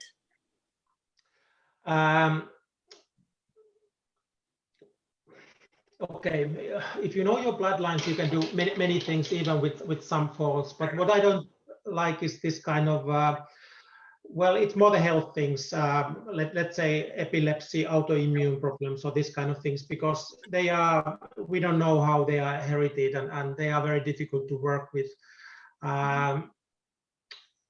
Well, basically, for me, almost every healthy dog can be usable, clever way in breeding. It depends on what kind of combinations we do. То есть на самом деле, зная свои линии, зная то, что производят твои собаки, использовать в разведении можно практически все, кроме собак, которые несут проблемы со здоровьем. То есть вот тебе эпилепсия, тебе какие-то аутоиммунные заболевания, вот, но в принципе все остальное, вот все, что может быть предсказано в своих линиях, все может быть использовано в разведении. Но вот, допустим, он эксперт в ринге, да, вот перед ним проходят собаки. Глядя на этих собак, да, по каким признакам, да, по каким качествам он может определить, что какой-то собаке он идет на вязку, а какой-то не идет. То есть понятно, что по здоровью, да, но вот в целом вот внешние какие-то качества и характеристики собаки. But as a judge, do you pay special attention to how the dogs look, how they move, what anatomy they have? What actually, what makes you make your decision to use a dog? Movement for me is very important thing that, of course, tells a lot about the anatomy already, and proportion and movement are my first things I look in the POMs. All others are details. То есть на самом деле вот одно из самых важных, чем он занимается в померанском шпице, это правильное движение. То есть, и видя хорошее правильное движение, то есть, в принципе, ты уже можешь подразумевать, что у собаки хорошая анатомия. То есть вот закрепление правильных движений – это вот то, что у него в одной из его основных задач стоит также. Хорошо, тогда вопрос такой, как вообще в целом он находил кобелей для своих брид-программ? Я поняла, что он старался там сохранить какие-то свои линии, да, но, допустим, вот ему там захотелось пойти на стороннюю вязку. Вот, то есть как он находил кобелей для сторонних вязок? But we understand that you tried to keep the breeding within your bloodlines. But if you wanted to use some other male from some other bloodline, how would you choose him? Where would you find them? I see a lot of interesting dogs actually around. Pedigree is important for me because I know my own pedigree is at least 10 generations back, every single dog what is there. So I know what is coming from my lines, but I would like to know as much as possible from the male pedigree also. If we do breeding with other males, other bloodlines, they are quite often, there might be some my old dogs in the pedigree that at least then I feel a bit more safe. То есть на самом деле для него очень важно также происхождение собаки, ее родословная. Своих собак 10 поколений назад, каждой собаке он может родословную вам рассказать. Вот, поэтому если он использует и вот рискует использовать стороннего кобеля в своей программе разведения, как правило, у этих собак где-то в родословной его собаки. Тогда он себя чувствует более увереннее в использовании сторонней собаки. Хорошо, тогда такой небольшой вопрос у нас, я еще параллельно мониторю у нас, значит, чат, да, просто уже несколько раз спрашивали, я так понимаю, что он ведет линейное, да, разведение. Может он немножко поподробнее рассказать о том, как вот он строит вот эту линию? So you're using line breeding in your breeding program. Can you give us a little bit more detail? How close do you go? How often do you repeat? Yeah, at the beginning in 90s, we did some very close inbreeding. We made it half sisters, but I would never do it again. Even if we get some good dogs in there, but I think it's too close. Half sisters are too close. As long as it's a little bit more far, it's fine with me.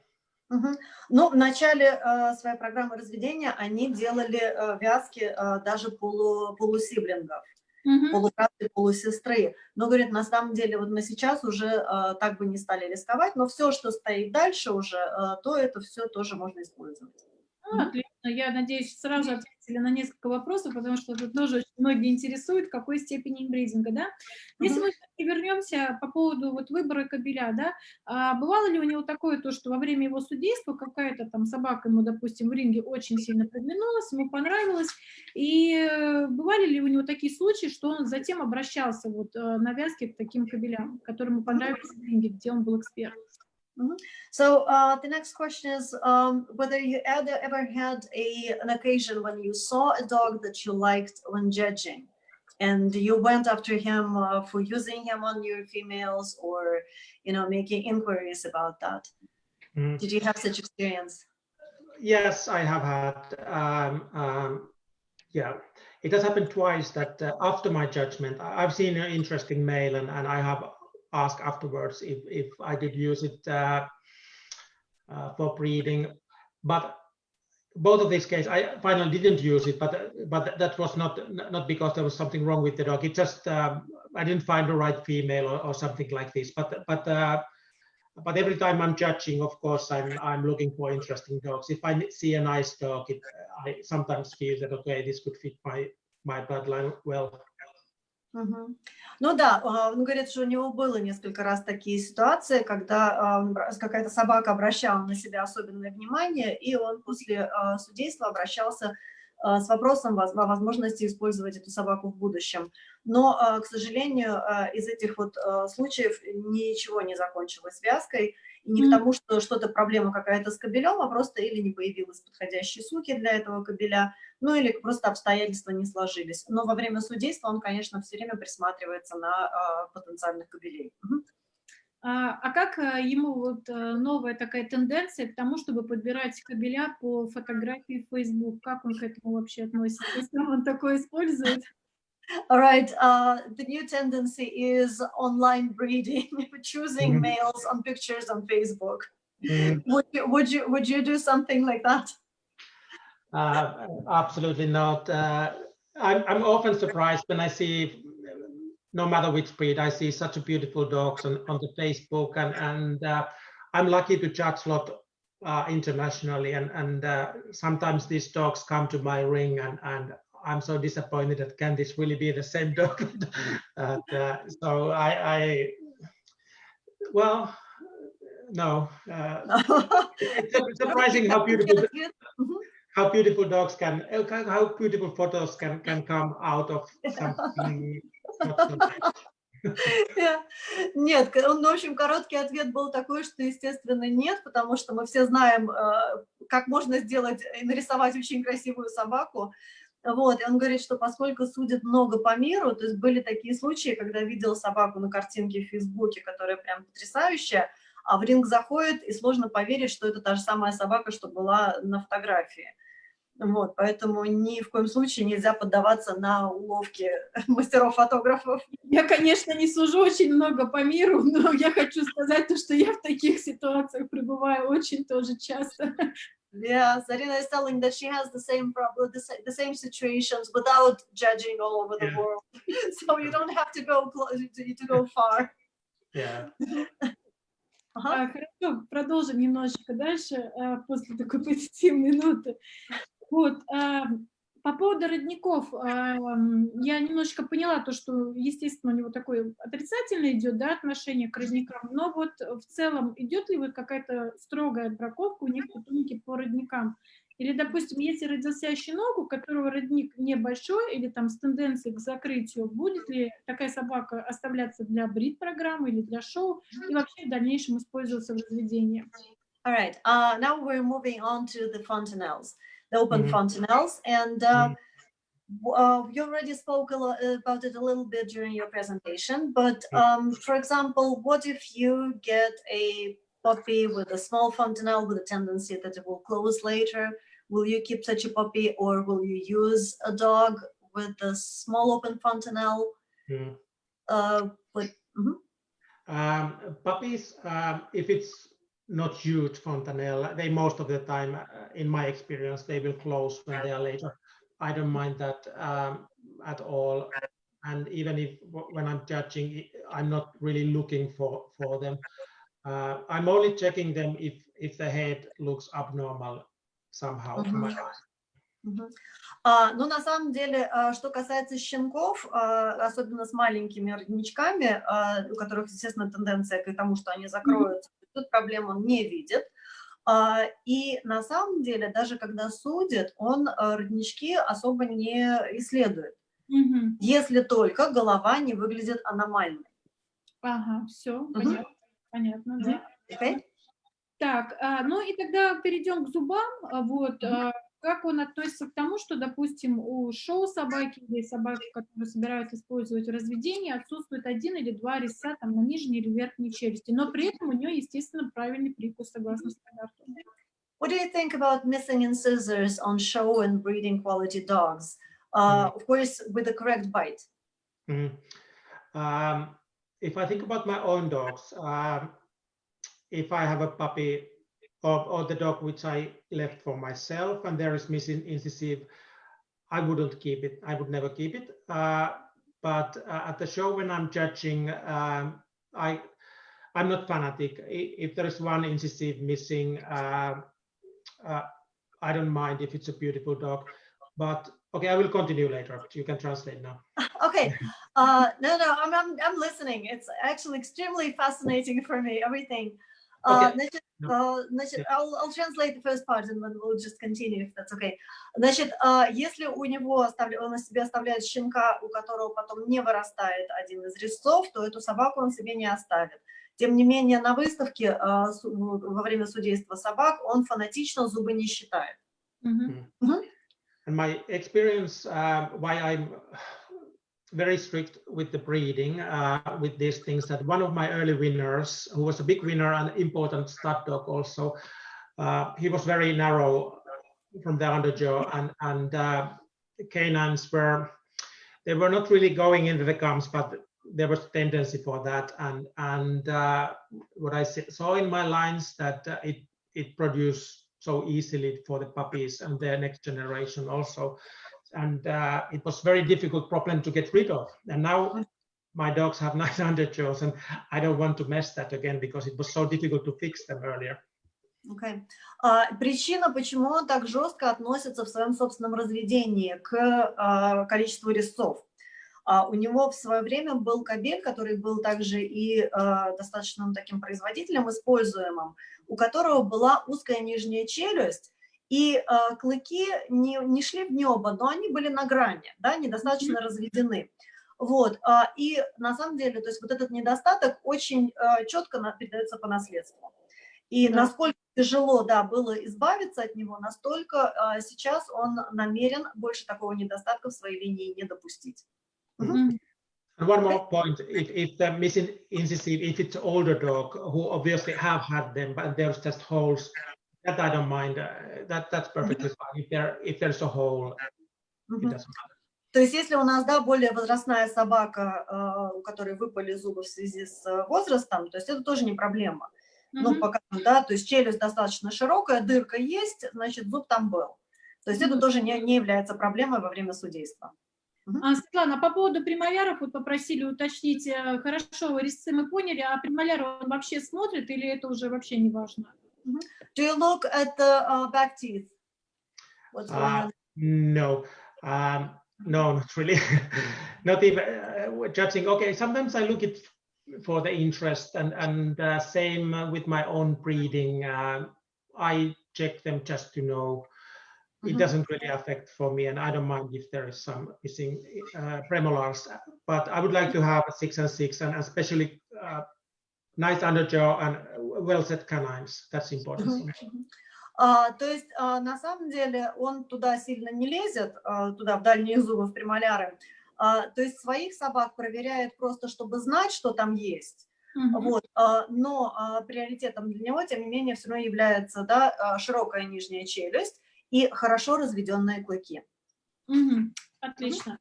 Я бы хотела еще такой небольшой вопрос от себя задать, да? Вот меняется ли его критерий судейства и вообще в целом оценки, да, которые он дает собакам от той страны, в которой он судит? Объясню, почему, да, такая краткая небольшая справка. Дело в том, что у нас в России довольно-таки строгое отношение и к зубам, и к родникам, да, вот, вообще ко всему тому, что касается стандарта. Я была сама свидетелем того, что, допустим, один и тот же эксперт в России, он судит очень категорично и строго, да, в то же время он попадает, допустим, в заграничную выставку, в моем случае это был Таиланд, да, и там уже совершенно другой подход к судейству. То есть, в принципе, уже эксперт не был настолько жестким и настолько принципиальным в каких-то позициях. А вот как он везде судит одинаково или все-таки где-то он учитывает вот какие-то такие рамки страны, будем так говорить? So I will translate for all of our English listeners because I can see that English speakers are also with us. So thanks, guys, for listening and bearing with our Russian babble. But Zarina has a little question with a long history before it. But the idea was that sometimes judges take different approaches depending on the country where they judge. For example, in Russia, they're very strict about teeth. Bite, dentition, and fontanellas. But going, for example, in one of the Asian countries or to Americas, judges can judge a little bit differently. Do your priorities change depending on the country where you're judging? A little bit, yes, because in Nordic countries, we have a tradition to use the full scale. And if I go to Southern Europe, people are already shocked if they get very good. And here in my own country, it's almost the opposite. If judge gives excellent for the all entry, they think that what is this judge? Not all dogs are that good. And we have teach that way. But I try to little bit adapt for the culture. But anyway, I'm looking for the same things. Only my grading can be a little bit softer. Что, значит, вопрос он понял, говорит, что может различаться? То есть в Скандинавии судейство ведется достаточно жестким, в то время как, приехав, скажем, в какую-нибудь страну Южной Европы, там оценка очень хорошо воспринимается как оскорбление. В то время как, если он, например, в Финляндии даст всем собакам в классе оценку «отлично», а люди реально увидят разницу между собаками, то есть, да, это не очень хорошим образом отразится на его экспертном мнении. Вот.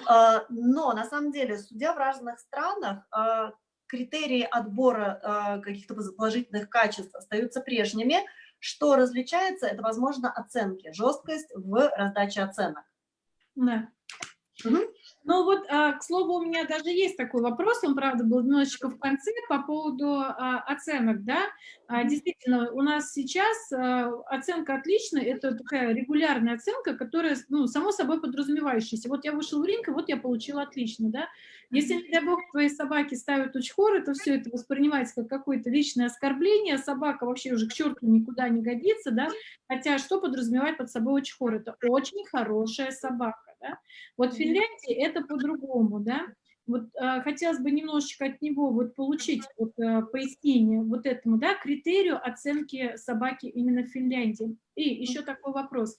Он несколько раз у нас судил в России, да. Если бы он судил согласно финской вот этой вот шкале, да, учхоров было бы больше?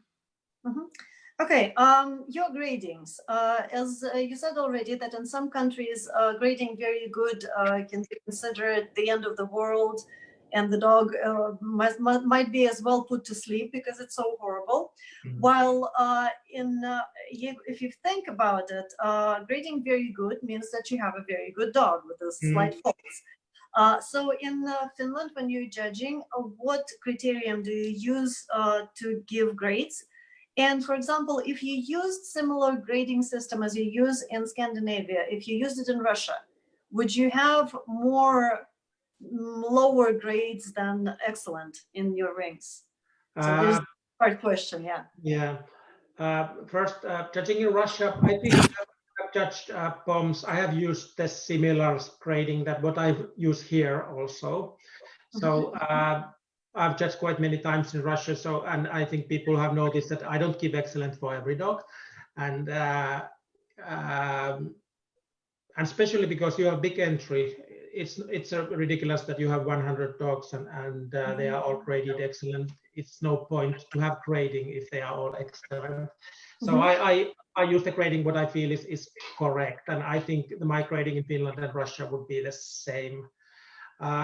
It's a different when you go some other countries where they have less dogs and less quality, and they are not used to have low grading. Then I try to be a little bit softer and I use softer grading. Yes. Okay, so I'll translate that and then we'll just continue.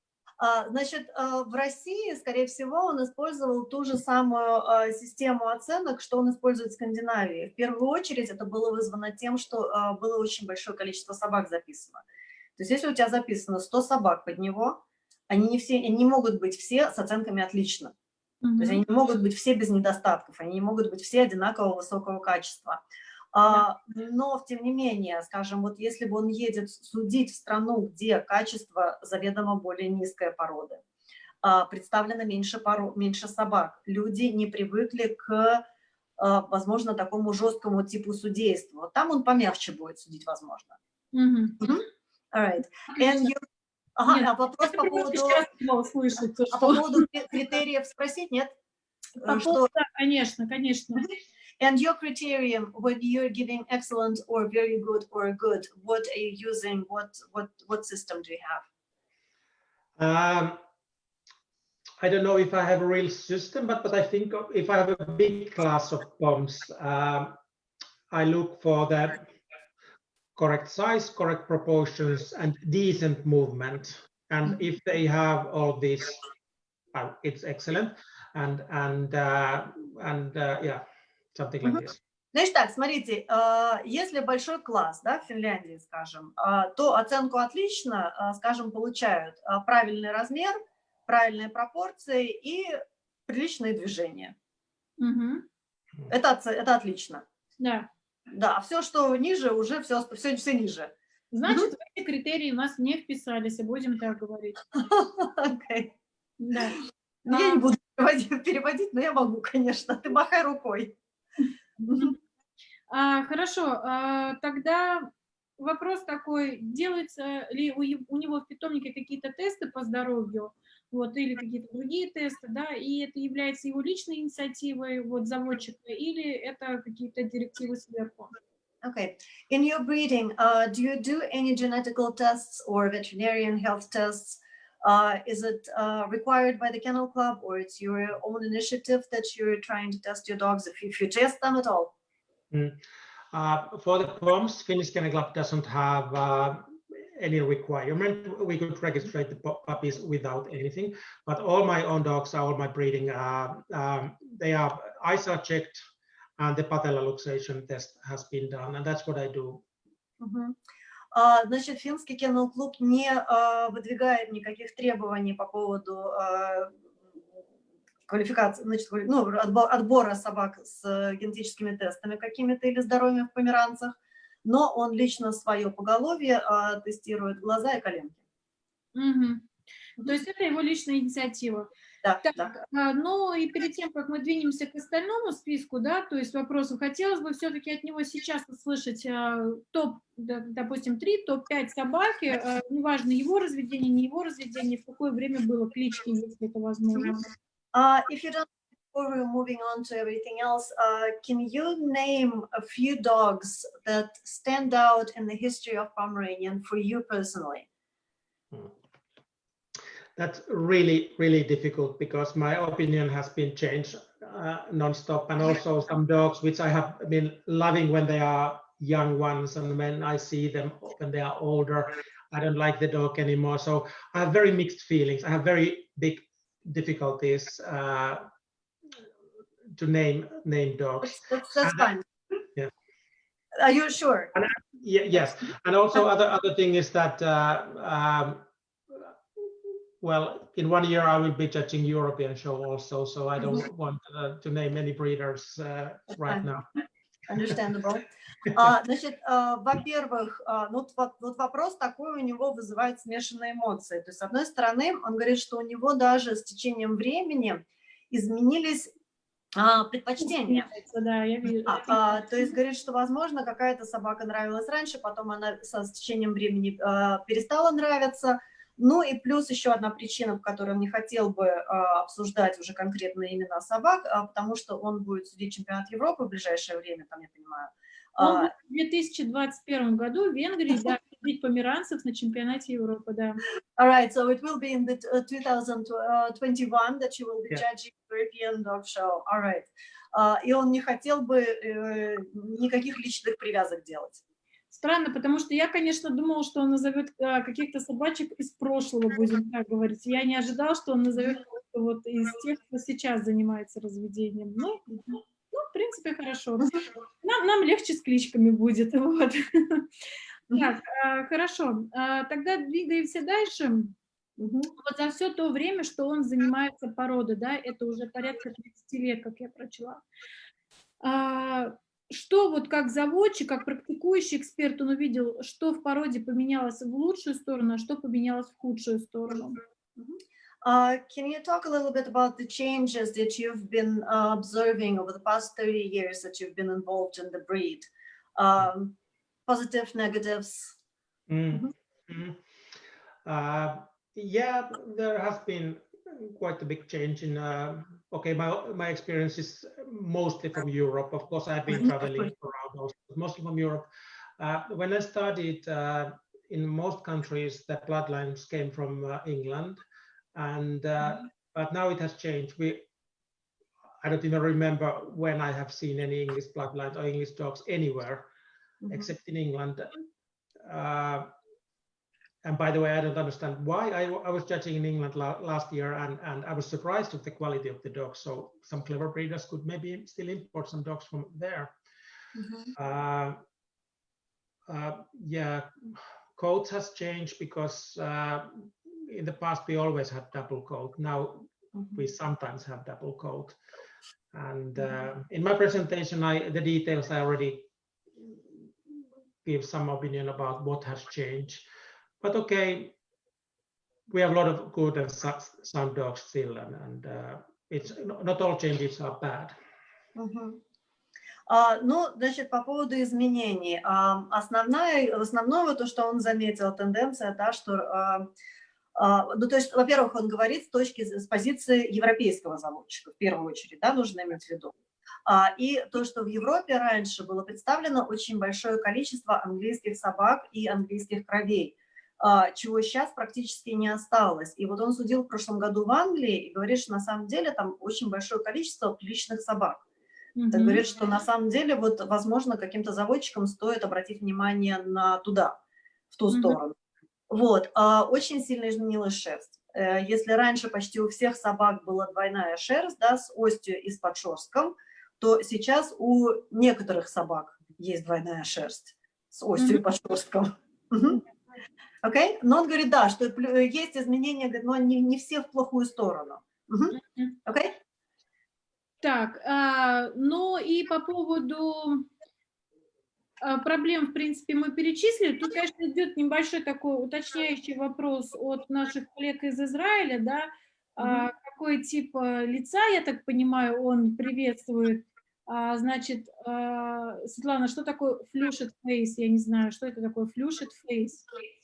Может быть, этот медвежий, не знаю. Ну, я не понимаю, да. Или nasal face, да, то есть вот как это можно вообще? Я пойду посмотрю, не знаю, я сейчас гляну, как это... Потому что, да, люди не как бы...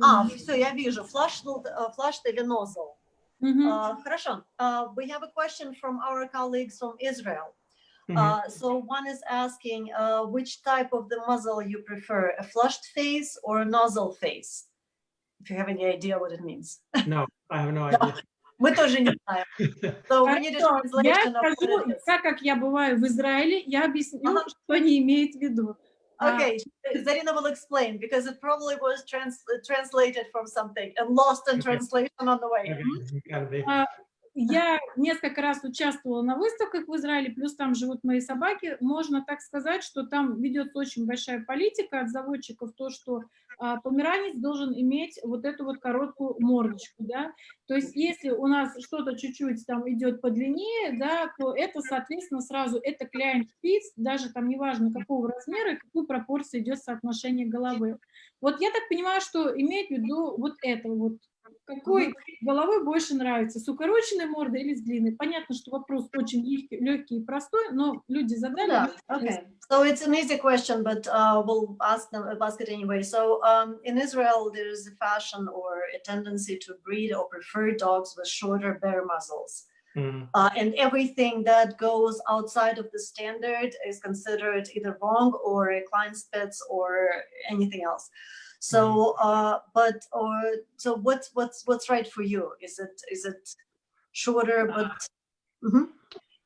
Well, yeah, rather short, but it depends on how wide it is. More, it bothers me if it's short and too wide, and also for me it's about the position of the eyes, because for me it's not mentioned in the standard, but length of the muzzle is about the same than the distance between the eyes. Then there is a nice balance.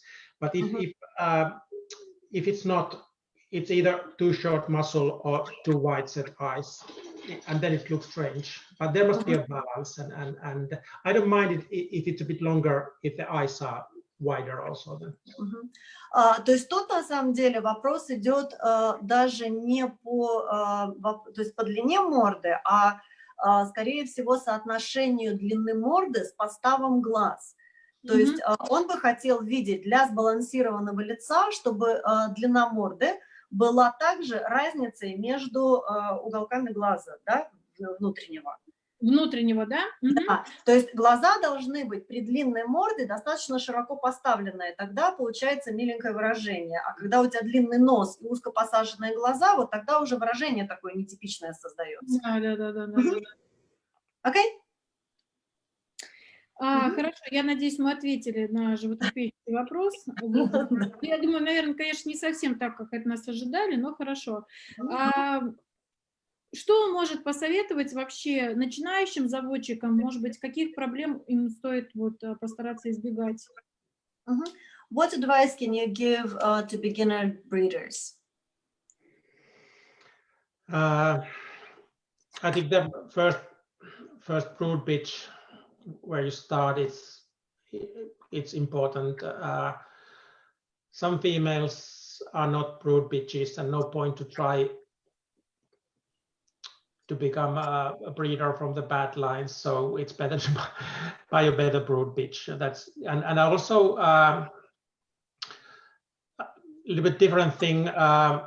Ask advice from the breeders who have been in the breed long time, because when I grow up in the dog world, everyone, big breeders were surrounded by the newcomers, and they share the knowledge, and I spent so many nights at the kitchen of the famous Cocker Spaniel breeders and the different breeders who shared their knowledge. Now we don't have this culture anymore. Everyone is learning from internet, and everyone has the same opinion, same value of opinion in the internet. We can say anything we like, and 200 people likes our opinion, no matter how it is. So listen to the breeders who have been long in the breed. Но в первую очередь разведение нужно начинать с качественной суки. И нет абсолютно очень большого, но вот из того, что он видит, у многих новичков начало питомника происходит с суки, которая вообще не имела смысла разводить, потому что она имела столько проблем, что их даже не стоит начинать пытаться исправить. Вот, то есть хорошая племенная сука. И второе, обязательно прислушивайтесь к мнению заводчиков, которые были уже в разведении достаточно долгое время. Вот он говорит, когда пришел, собственно, когда он рос в кинологии, когда он пришел в собак, было вот такое вот, да, опытные заводчики были окружены молодежью, которая впитывала каждое их слово. Сейчас, к сожалению, этого не происходит, потому что все вылезли на Facebook, поставили 200 лайков, и вот оно, все знают, то есть все учатся с интернета. Вот, вместо того, чтобы, то есть получается, что, да, заводчики многие следуют общему какому-то, да, мнению больше, чем экспертизе. Понятно. И тут небольшой такой уточняющий вопрос по поводу пателла, да, то, что он делает тест на пателлу своим собакам. Он пускает разведение собак с какой степенью пателлы на вот обеих ногах? И для него должно быть только 0,0 или допускается вот какая-то степень, там 1-2 на одной из ног? Okay, a little follow-up question about testing your dogs for patellar relaxation. You test them. Do you test them with the veterinarians? And what degree of patellar do you accept in your breeding? Patella is a bit complicated because it depends so much of the vet, and I'm not a vet, but I know myself quite well which dog has loose knees and who doesn't have. And sometimes some vets gives very surprising results for the dog in good or in bad. It goes both ways. And okay, then I say to people, go to the other vet and have a more correct rating. So that's why I don't make, because sometimes it has happened that there's a grading 2 for some dog, and I said it cannot be. I've been grooming this dog for years, and in grooming you can feel how tight the knees are, because the tail comes out when you switch the leg if it's loose, and the next more experienced vet has gave 0. And so that's why it's a little complicated thing. I trust myself in my own breeding, actually.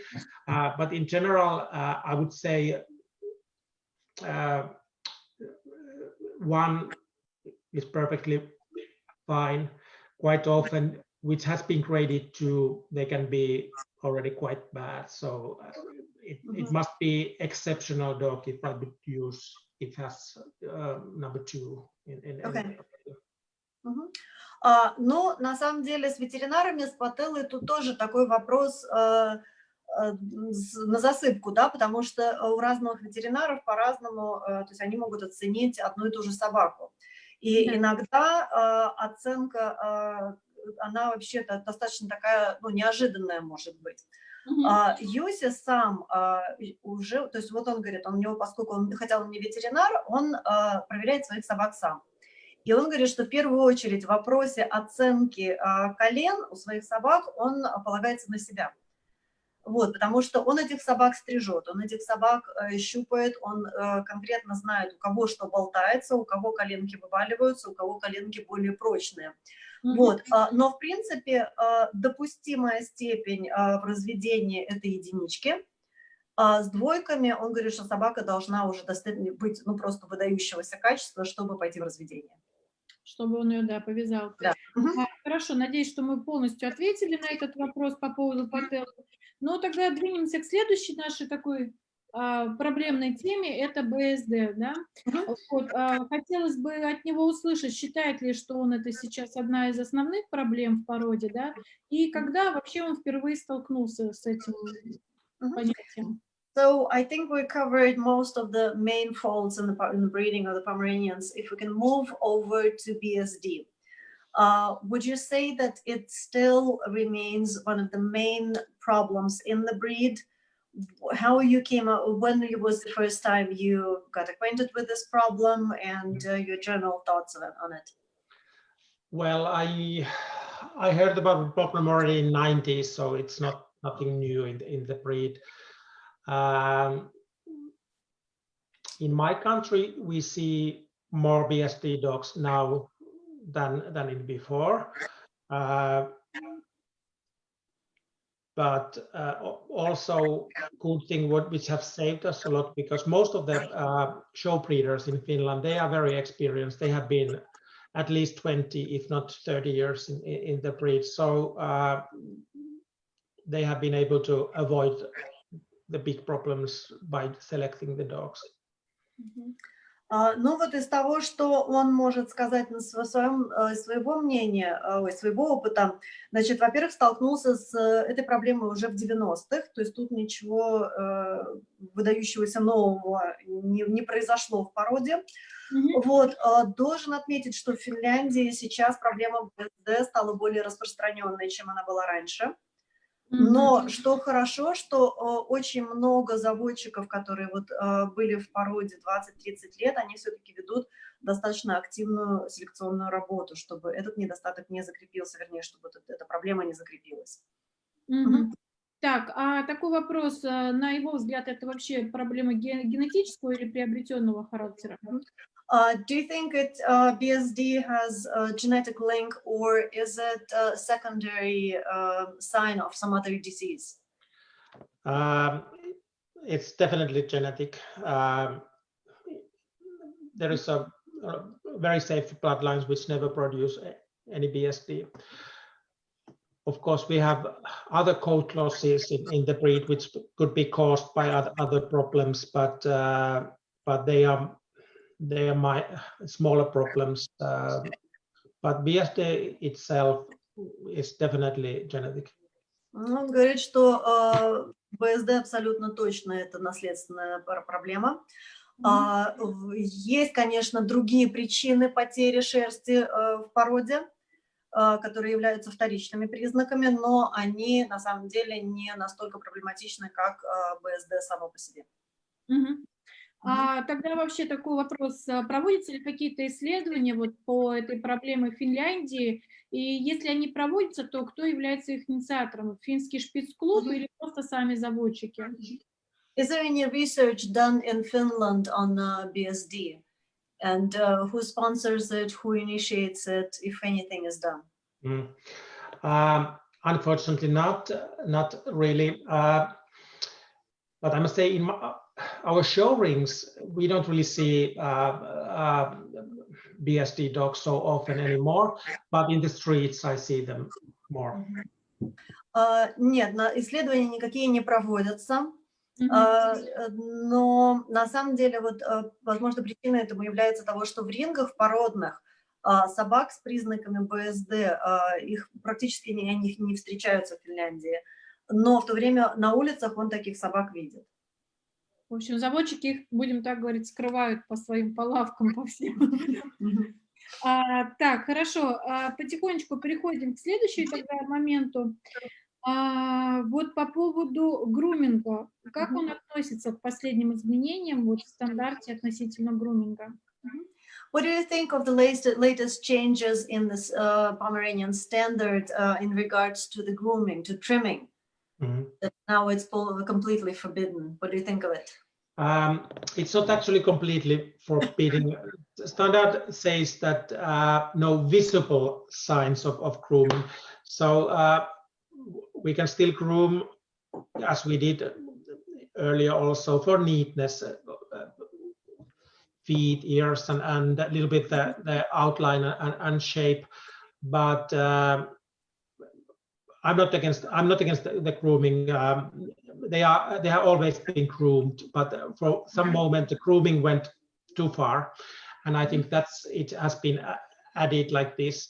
And how I see this no visible signs of grooming means that you make soft grooming with thinning scissors, and because what shocked me sometimes, I see it from the ring side that some people are grooming dogs with the straight scissors, and then they are like a poodle grooming. It's not natural anymore. So we can continue grooming, but make it nicely and softer. Don't break that. Значит, ну, на самом деле, по поводу полного запрета груминга тут он не согласится. То есть он говорит, что стрижка должна быть груминг умеренный. То есть, да, это у нас лапы, уши и общая линия, да, общий силуэт собаки. Сам он ничего против умеренного груминга не имеет. При этом, что для такого более незаметной, да, обработки силуэта лучше использовать филировочные ножницы.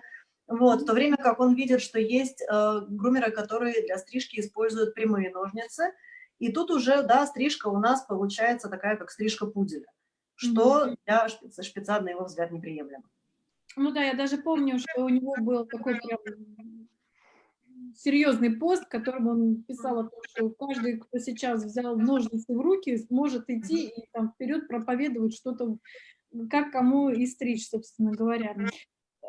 Так, он судил в России, да, что он думает по поводу уровня и качества груминга вообще в России?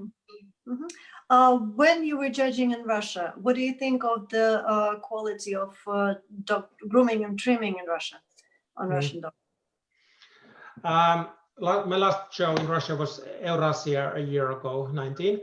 I think most dogs were groomed very nicely. There's maybe one or two overdone dogs, but not many. Most of the groomings were just fine for me.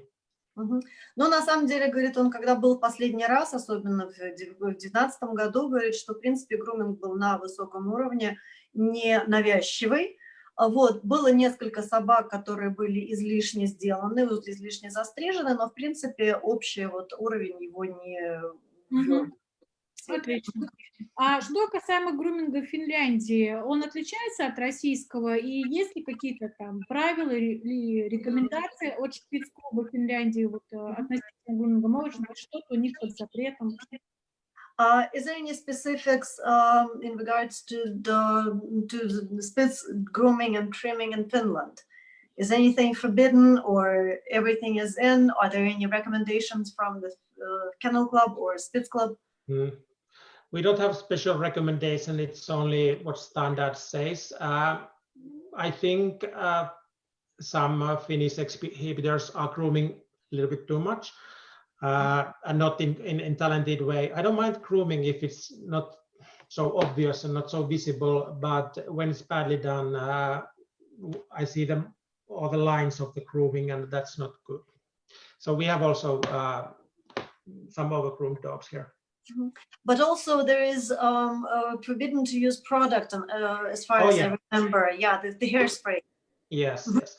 We have that rule, but actually Actually, it's also FCI rule, but I think we are one of the few countries who try to respect it. But hairspray is not really allowed in any FCI country, but reality is different. I think Finland enforces it, Yes. especially. Yes, yes. Вот, на самом деле, вот тоже то, что я там задала вопрос, то есть он говорит, в принципе, в Финляндии нет рекомендаций каких-то особенных, нет никаких конкретных запретов, то есть все, что прописано в стандарте, все то же самое действует и в Финляндии. Вот, но есть, говорит, заводчики, которые излишне стригут собак. Вот, ну и я потом говорю, а как же вот у вас лак запрещен? Он говорит, на самом деле лак запрещен везде, во всех странах ФЦИ, только, возможно, в Финляндии за этим присматривают. Это действительно соблюдают, да? Да, соблюдают действительно, это конкретно, да, вот это я должна подтвердить, да, так что... Так, ну, в принципе, по грумингу, я думаю, что все. Здесь, значит, у нас неоднократно повторялся вопрос, значит, от слушателя, да, будет ли вязать он собаку с крючком на хвосте, но если при этом собака будет в остальном во всем идеально или правильно? Хвост кольцом или крючок на хвосте? Я переведу и так, и так? Крючком. Вот хвост и на конце крючок. Would you use in your breeding, that was a question from one of our viewers, would you use in your breeding a dog with a kink on its tail, straight tail with a little thing on at the end? Yeah, I could. Especially like all Spitz breed, especially at the end of the tail, it's not even kink what is at the end of the tail. That's something typical for all Spitz breed, that there might be this one. I have one imported dog who had several kinks in the tail, and I didn't have experience with that, but at least in my experience, he didn't really leave it to produce it to any of the puppies. So I'm open to try. At least I'm not saying no. Okay. Ну, он говорит, что на самом деле он не сказал бы нет на такую вязку, потому что, во-первых, вот этот крючок на конце хвоста свойственен многим шпицообразным породам. Вот, то есть бывают много собак таких, да, вот, которые не только в померанцах. Плюс у него был опыт импорта собаки. Зарина, ты здесь? Зарина? I think she froze. Hold on. Зарина? She disappeared. Yeah. Hold on, I will check. Yeah, we'll check if we have. Hold on, we don't need to run away because I think it happened last time. I will check. Okay, she's back. Okay, she's back. Хорошо, all right, she's back. I think last time we had the same problem. Okay. So yeah, I finished translating, and also, да, вот что not finished completely. Значит, что еще у него было? Он импортировал собаку не только с крючком, но было несколько заломов на хвосте, да? И он эту собаку использовал, или кто-то ее использовал в вязках, но не подтвердилось, то есть эта собака не передавала этот проблемный хвост. То есть это вот личный опыт такой. То есть на самом деле он говорит, что ничего не видит такого криминального в том, чтобы проэкспериментировать, посмотреть, что получится. Ну, отлично. Так, я надеюсь, у нас связь будет дальше нормальная. Что-то у меня на Wi-Fi сегодня веселит, а мегафон не хочет нас держать вообще ни в каком виде. Вы меня как нормально слышите, Светлана? Yeah, сейчас we can hear Zarina well, right? Here and we see and hear Zarina well. Yeah. Окей, да, все хорошо, ты просто выпала полностью. Да, так что, ну хорошо, что ты вернулась. Будь он не ладен, этот вопрос. Хорошо. Ну, мы тогда двигаемся дальше. Может ли он немножко рассказать о развитии породы Финляндии, о развитии породы шпиц в Финляндии? Could you tell us a little bit about the development of the Pomeranian Spitz in Finland? There's been ups and downs, like I think in many countries. Now I feel we have several breeders who are producing nice dogs, and competition is quite good in the ring. They are not all superstars, of course, but overall quality, I think it's going up at the moment. So I'm very positive. То То есть на самом деле в плане вот современного развития породы в Финляндии у Юси такие очень позитивные ощущения. Вот, конечно, говорит, как во всех породах были свои и вверх и вниз всякие флюктуации, но сейчас, он говорит, достаточно равномерное поголовье, звезд великолепных каких-то, возможно, и нету, но все достаточно конкурентоспособное. Вот, значит, здесь был вопрос у нас такой, может ли он назвать выдающихся собак мировых чемпионов, которые были рождены в Финляндии? Ну, Can you talk about some of the dogs, like very historical markers, Pomeranians, that were born in Finland? World winners, other big winners? Well, only world winners and European winners from Finland are my own dogs. So there is no other Finnish bred dogs who have won these titles. So maybe it's no point to talk about. Ну, говорит, что на самом деле, поскольку все чемпионы мира и Европы родились у него в питомнике, вот, у других, ну, такого успеха заводчиков не было достигнуто, ну, говорит, возможно, и нет смысла про меня разговаривать. Ну, смысл, конечно, есть, и я просто хочу сказать то, что некоторые не совсем внимательны, да, потому что в самом начале своей презентации он как раз-таки говорил о том, сколько было чемпионов Европы, чемпионов мира, победителей Best in Show, да, там, группы и прочего, получено как раз-таки у него в питомнике, то есть, соответственно, в Финляндии. Вот. Двигаемся дальше.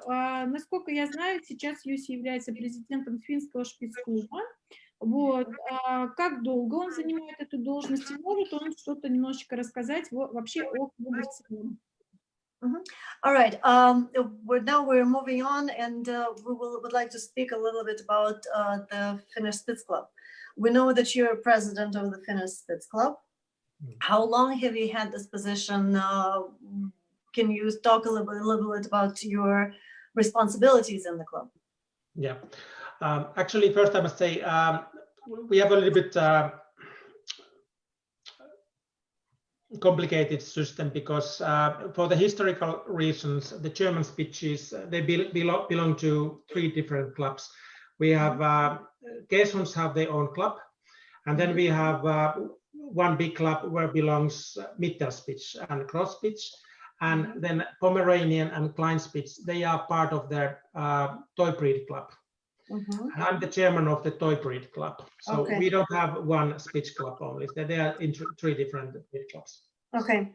Значит так, для начала уточнение такое, что в Финляндии слегка запутанная система, кто какому клубу принадлежит. Значит, смотри, есть Киесхондов отдельный клуб, отдельный клуб, значит, средних и гроз, да? Да, малые и померанцы принадлежат к клубу декоративных пород, президентом которого Юси является. Отлично. Okay. И как долго, ну и, соответственно, немножечко там историю. Вот, So how long have you been president of the toy club? Because I remember Marietta was the president for a long, long time. For the toy club, I've been close to 10 years, I think. I'm not sure which year I started, but close to 10 years, I would say. And but first time when I was a board member, it was somewhere in the 90s already. But now after our previous president was Kirsti Lummelampi actually, and she died, and so I continued after her. Ну, значит, он является президентом той клуба порядка 10 лет. Значит, последний президент Кирсти Lummelampi умерла, и ему эта позиция досталась уже после нее.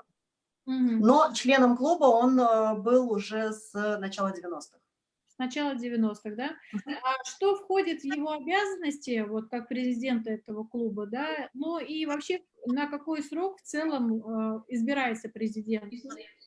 What first question is about how long is the term? How long is the one term for the president of the toy club? It's 2 years. Okay. We elected the president every year, but now it's 2 years. Значит, я спросила по поводу срока. Значит, каждые 2 года, да, выборная позиция. Раньше каждый год вы перевыбирали президента.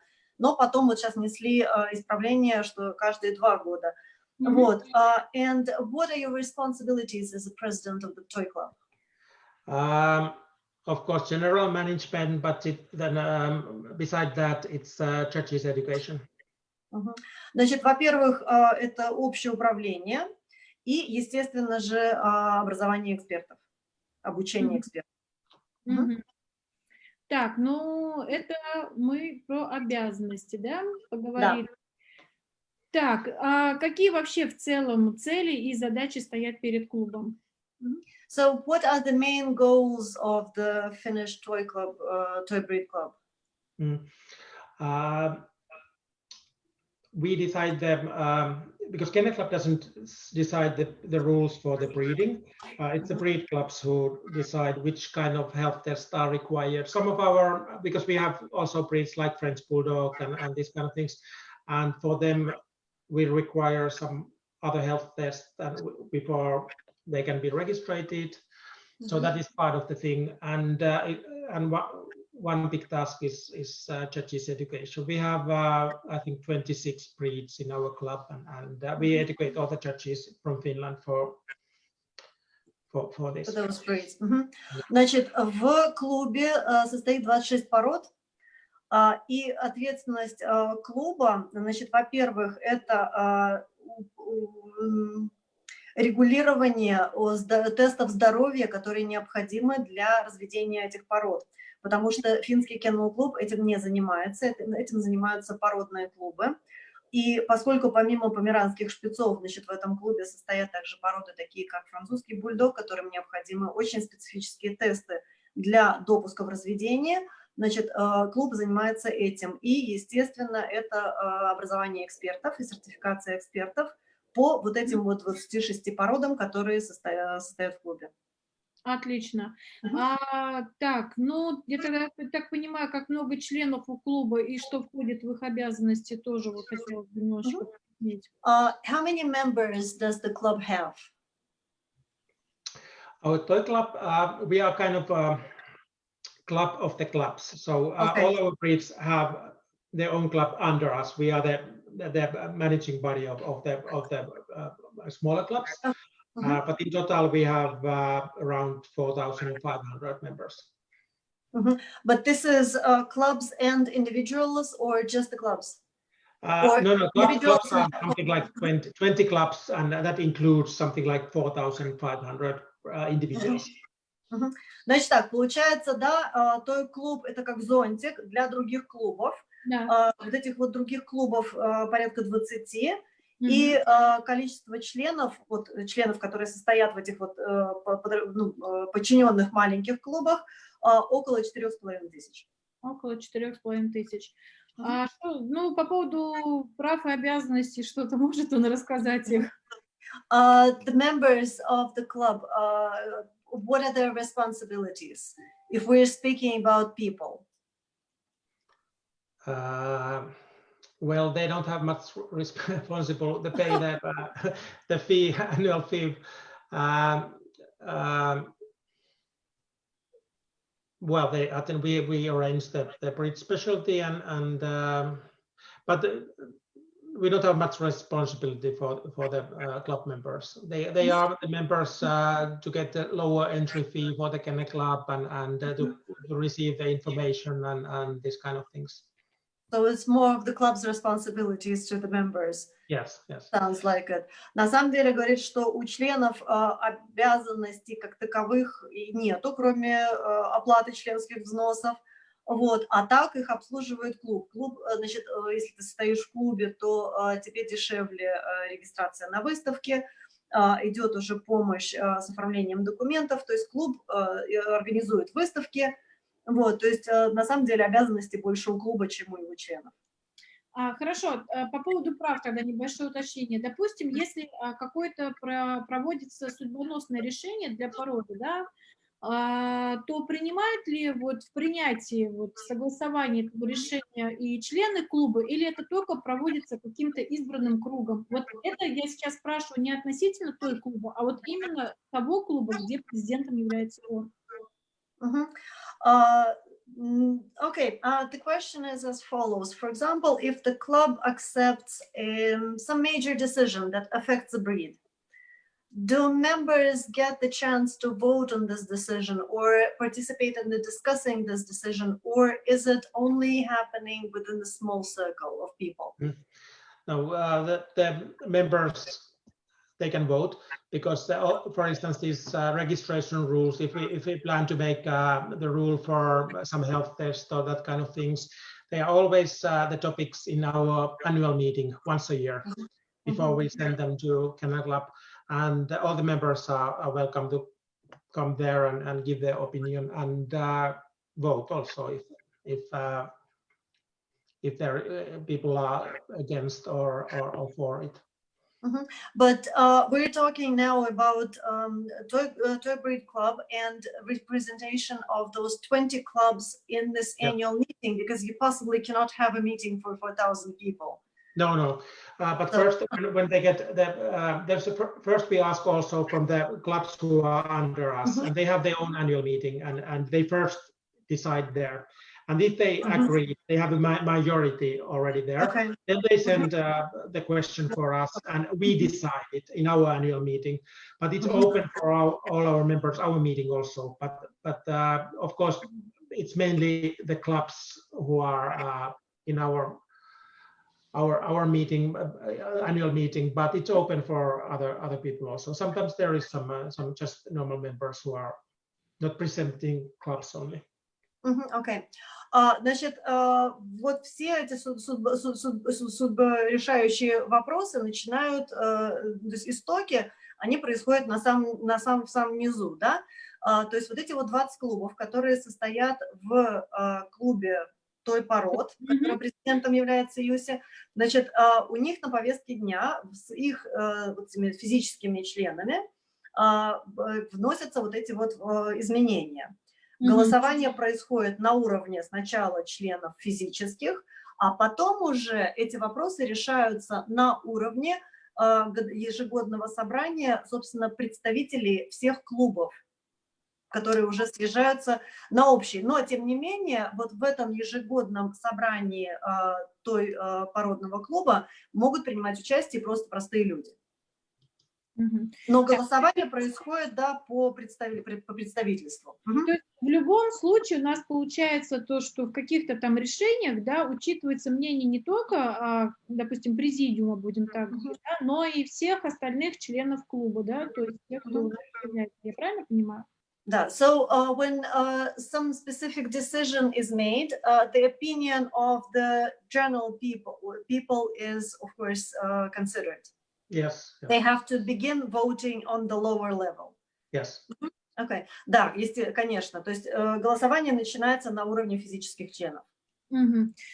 И еще такой вопрос, а каким образом вообще повестки выносятся вот на обсуждение? То есть это предлагает кто-то, опять же, из президиума, или это инициатива каких-то заботчиков, может быть, просто? Каким образом проходит отбор вот этих вопросов? So how do these changes initialize? Who initializes them? From the bottom up, or the other way around? It's the Toy Breed Club that initiates changes and passes them down. Mostly it's from the bottom to up. Of course, we have some high-risk breeds also, which are also Kennel Club has a committee who try to control, and we know that some breeds has a lot of problems, and if the breed club doesn't do anything, the Kennel Club can be the active also for that. But even that, then it's not the Kennel Club who decide. They might propose something, but it's always finally it's the breed club who decides. Okay. Значит, опять же, инициатива может исходить. Он говорит, что большинство вопросов, да, их на повестку дня вносятся обычными людьми, но может возникнуть и ситуация, когда, например, в каких-то проблемных породах инициатива может вообще исходить из головной организации, из финского кеннел-клуба, и она уже передается в породные клубы. Опять же, все решения начинают, голосование начинает проводиться снизу наверх. А инициативы могут происходить как снизу наверх, так и сверху вниз, и обратно наоборот. Отлично. Хорошо, двигаемся дальше. Хотелось бы, чтобы он немножечко рассказал о мероприятиях клуба, да, которые проводятся для породников. Вот, когда они проходят, как они называются. И еще я сюда хотела бы добавить вопрос, да, который у нас был. Они проводят вот этот вот той-клуб, какую-то одну общую выставку. То есть получается, что, я так понимаю, что у нас много специализированных выставок, видимо, в один день у нас проводится какой-то вот это общий эгида. So what are events ran by a toy breed club? Is there many specialties or one main specialty in the year for many breeds? How does that look? Our big specialty is our toy club specialty, which is also always in the Helsinki, in the park, in the middle of the city. We have a bit over 1,000 dogs there.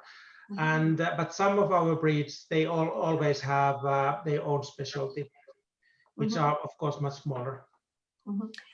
То есть помимо того, что породные клубы проводят свои монопородки, Toy Breed Club, клуб проводит летом ежегодную выставку для всех членов пород своего клуба.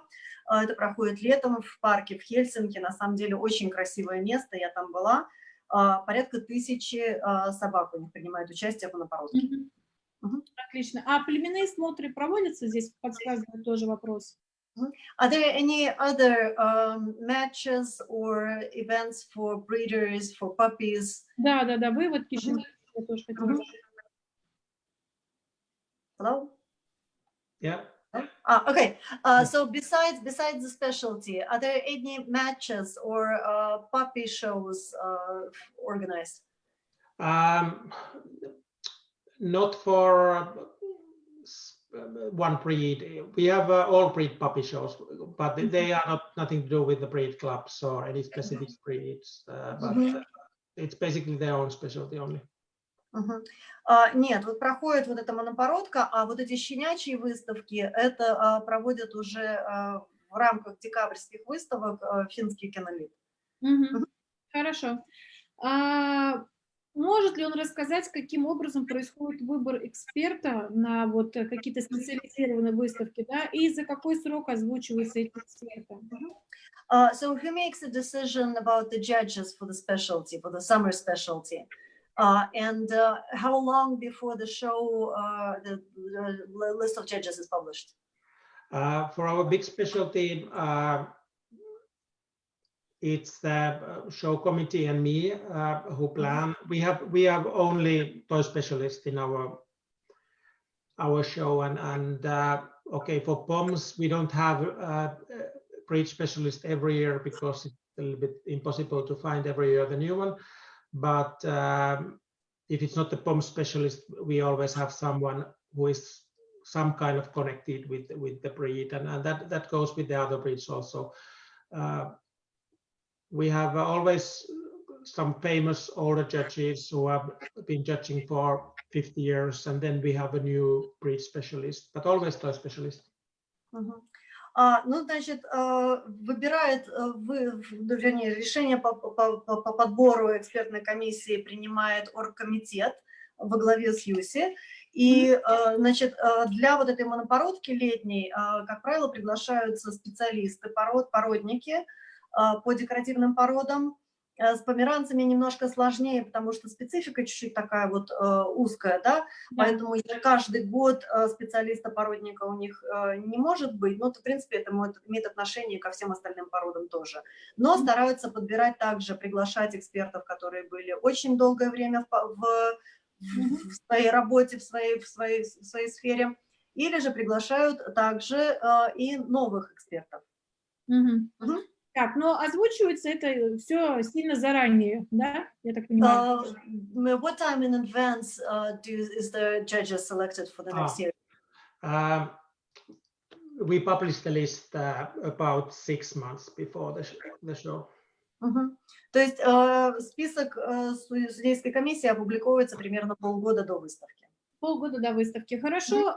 Еще немножечко вопросов по поводу клуба, да? Проводится ли вот не только той клубом, да? Меня больше именно интересует вот тот клуб, который по померанцам и по малым шпицам. проводятся ли какие-то этим клубом образовательные программы для начинающих заводчиков?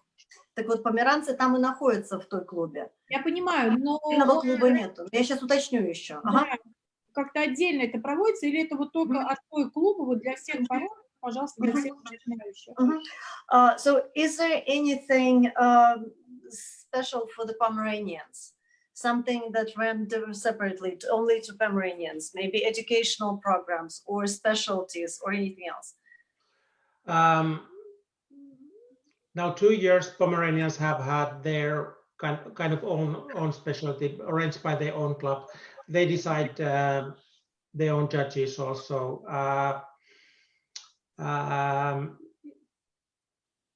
They so far they haven't had any international judges or famous breeder for the POMs. It's just more local judges so far, but let's see how it will go. It's a new for them, so they are studying it.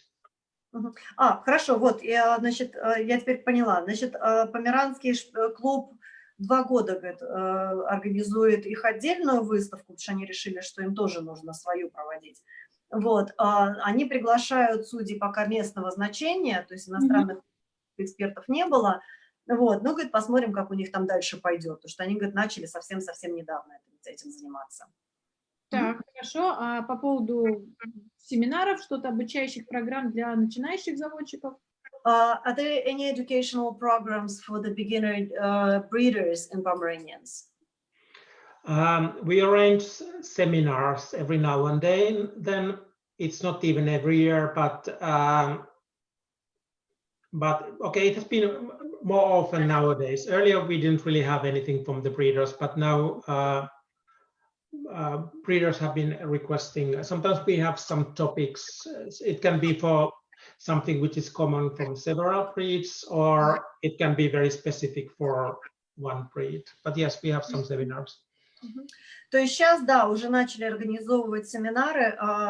Это могут быть как семинары какие-то более широкого профиля, да, которые обобщают какие-то темы общие для нескольких пород, или же это могут быть какие-то специфические, очень определенные семинары для какой-то одной породы. Но сейчас это гораздо уже более популярно, потому что заводчики стали просить, чтобы для них это проводилось. Отлично. А есть ли в клубе какой-то рейтинг среди заводчиков? Если есть, то в каких номинациях?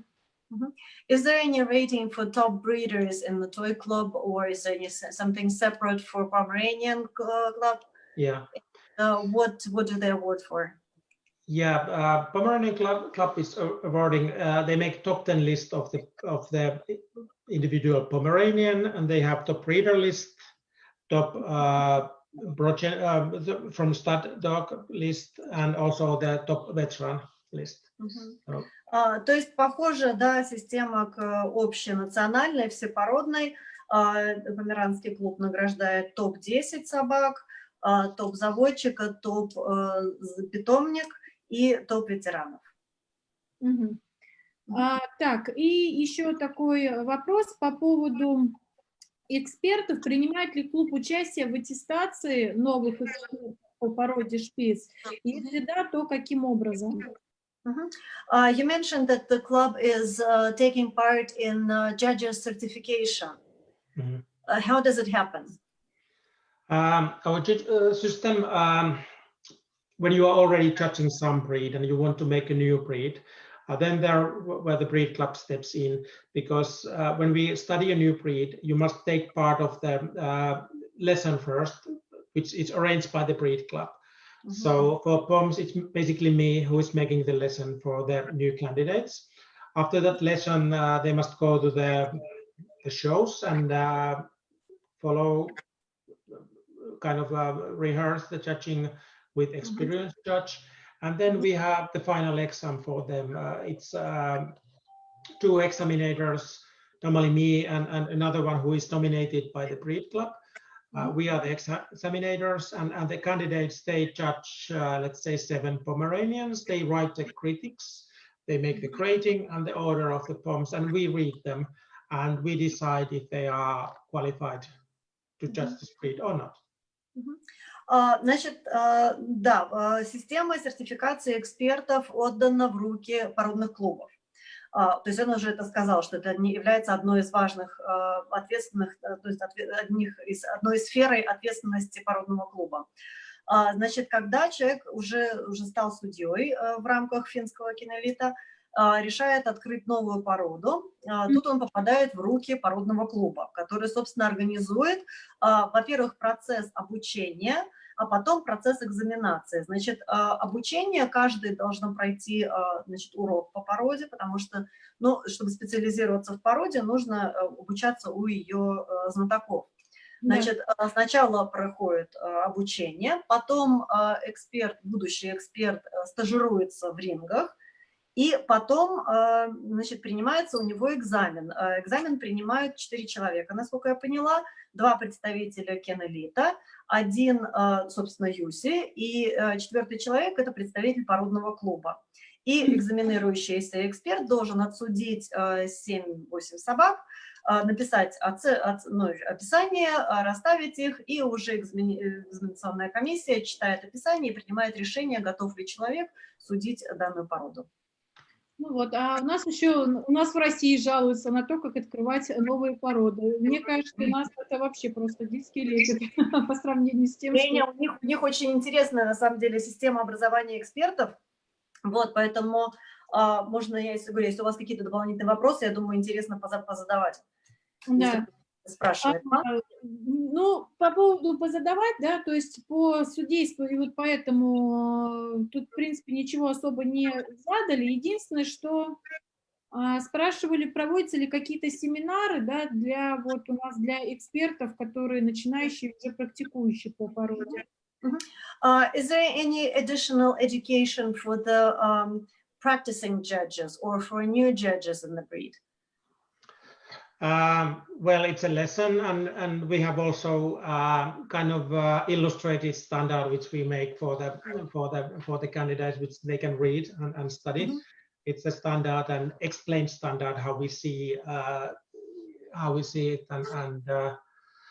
but otherwise it's up to the candidate. The clever candidates meets breeders and discuss with them and get the knowledge wherever you can have it. Ну, на самом деле, вот этот вот урок изначально для новых экспертов, он в себя включает уже и интерпретацию стандарта, где этот стандарт уже разжевывается с точки зрения судейства. Вот. Но и говорит, по идее, что умный судья, он еще добавок к этому пообщается с заводчиками, с людьми, которые уже долгое время были вовлечены в породу. Но я так понимаю, что специальных каких-то по повышению категорий для судей лекций не проводятся. Светлана, можно уточнить вообще, вот тут опять же вопрос, сколько пород может открыть судья в год в среднем? What's the number of the breeds the judge can get certification in a year in Finland? We don't have limit or rule for that. It's very individual, and as long you must apply from the Kennel Club to start a new group. But after that, when you have this permission, you can do as many breeds as you are. If you are talented, you can make a lot of breeds. If you start to fail a lot of exams, then the Kennel Club may rethink about your new breed studying. But as long as if you are doing well, there's really not much limit. Ну, говорит, ограничений со стороны финского киноклуба нет. Тут все зависит от человека. То есть если у человека талант есть, и есть возможности и способности обучаться, проходить стажировки, сдавать экзамены, то на него ограничений никаких не будут накладываться, за исключением только ситуации, если человек проваливает слишком много экзаменов. Тогда клуб может обратить на это внимание и какие-то, в общем, запреты наложить на человека.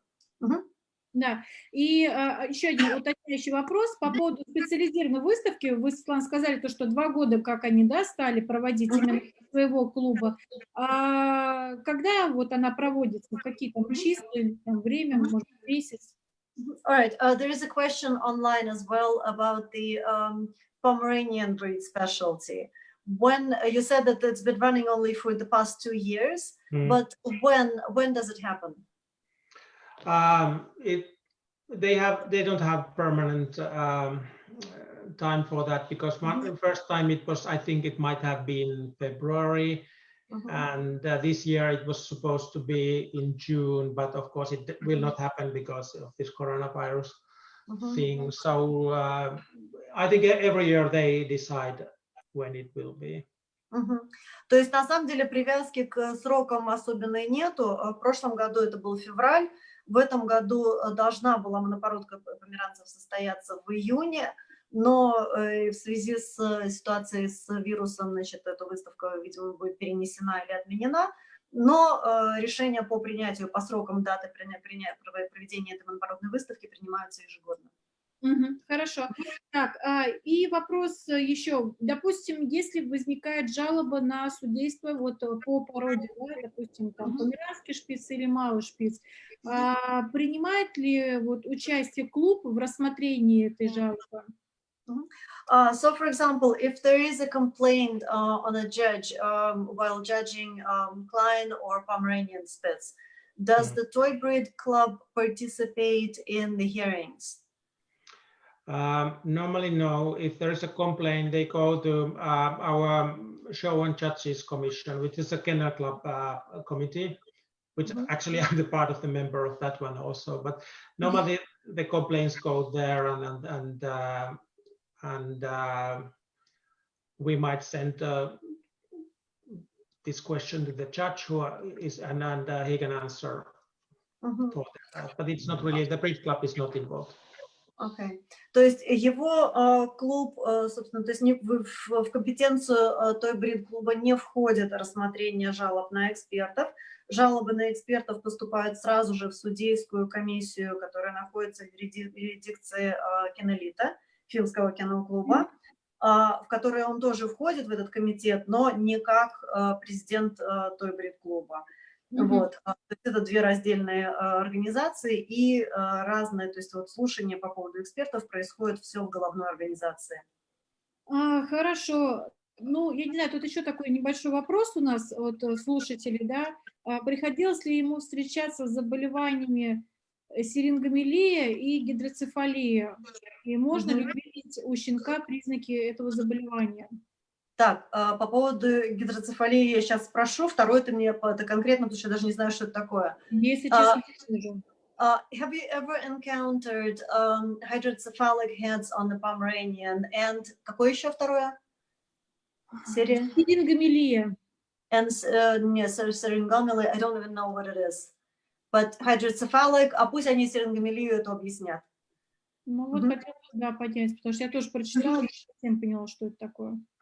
So when you were speaking about strange heads with the fontanellas, that's going back. Hydrocephalic heads, big apple. Have you ever seen that in Pomeranian? Yes.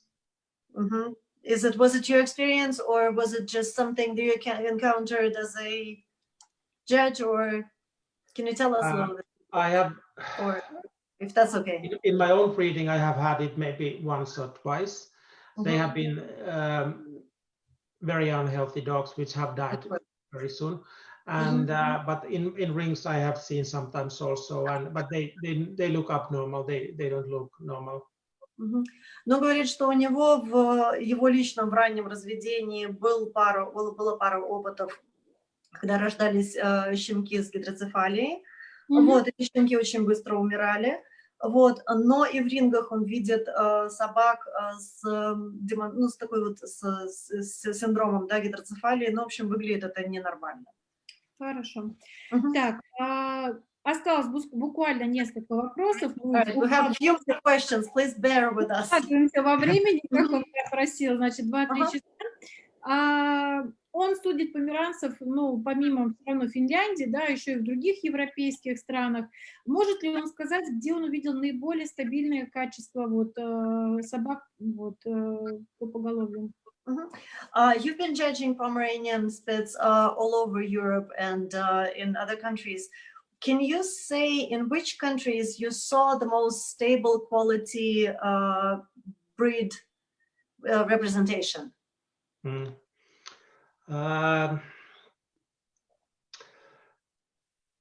Well, I think the strongest countries in Europe are Nordic countries and Russia. But of course, good dogs you can find in any European country, but some countries are more mixed than others. Yeah. Ну, говорит, что вот если мы возьмем, да, общее поголовье, то, скорее всего, это будут скандинавские страны и Россия. То есть выдающиеся собаки могут встретиться в любой стране, но вот эти регионы он хотел бы отметить как наиболее такое, ну, как сильное поголовье, стабильно сильное. Хорошо, тогда по поводу России, да, он на протяжении 10 лет последних, да, по крайней мере, то, сколько я нахожусь в породе, и я точно помню, что вот с интервалом там 2-3 года он регулярно посещает нас вот в качестве эксперта, да. Вот за вот эти 10 лет, что вообще поменялось у нас в породе, да, что поменялось в лучшую сторону, что поменялось в худшую сторону, на его взгляд? All right, we're on the 4th page of questions, in case you're wondering. But the question was, you've been coming to Russia a lot over the past 10 years, maybe every year or every second year. And can you comment on how the Pomeranians have been changing over this time in our country? Well, the last time when I judged in the Eurasia show, first of all, I was sure that I will get very low entry because I felt that I have been judging them too often in Russia. And I said even to committee that could you plan for me some other breed, because I think no one will enter because they maybe know already what I like. But I was surprised that it was a very big entry. And I must say the quality was really good. It was better than my previous visits in Russia.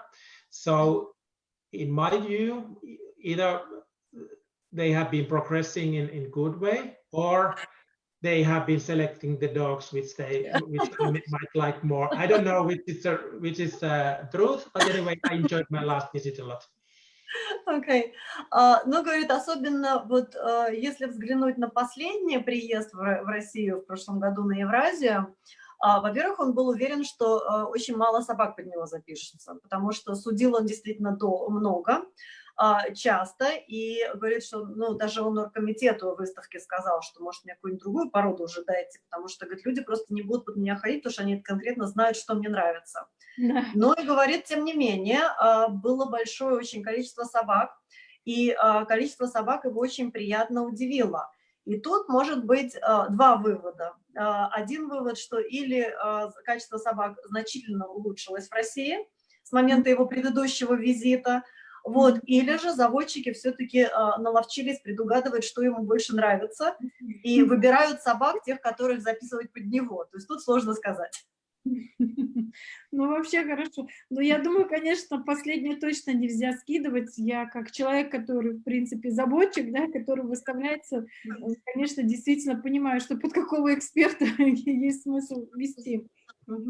Еще небольшой такой вопрос по поводу судейства. Вот, значит, я опять же прочла его впечатления по поводу прошедшего Вестминстера и национальной выставки в Америке, да. Я-то это прочла, но хотелось бы еще немножечко от него услышать в целом, какое у него впечатление о последних крупных прошедших выставках и о тех победителях, которые на этих выставках были выбраны, да. Есть ли вот какая-то тенденция изменения того, вот каким хотят видеть шпица и эксперты, и породники в ринге? В Америке. Вообще в целом, потому что одна выставка, ну, в принципе, они были в Америке, да, но это такие выставки, вот в той же самой Америке, куда слетаются, да, там заводчики не только с Америки, но и со всего мира.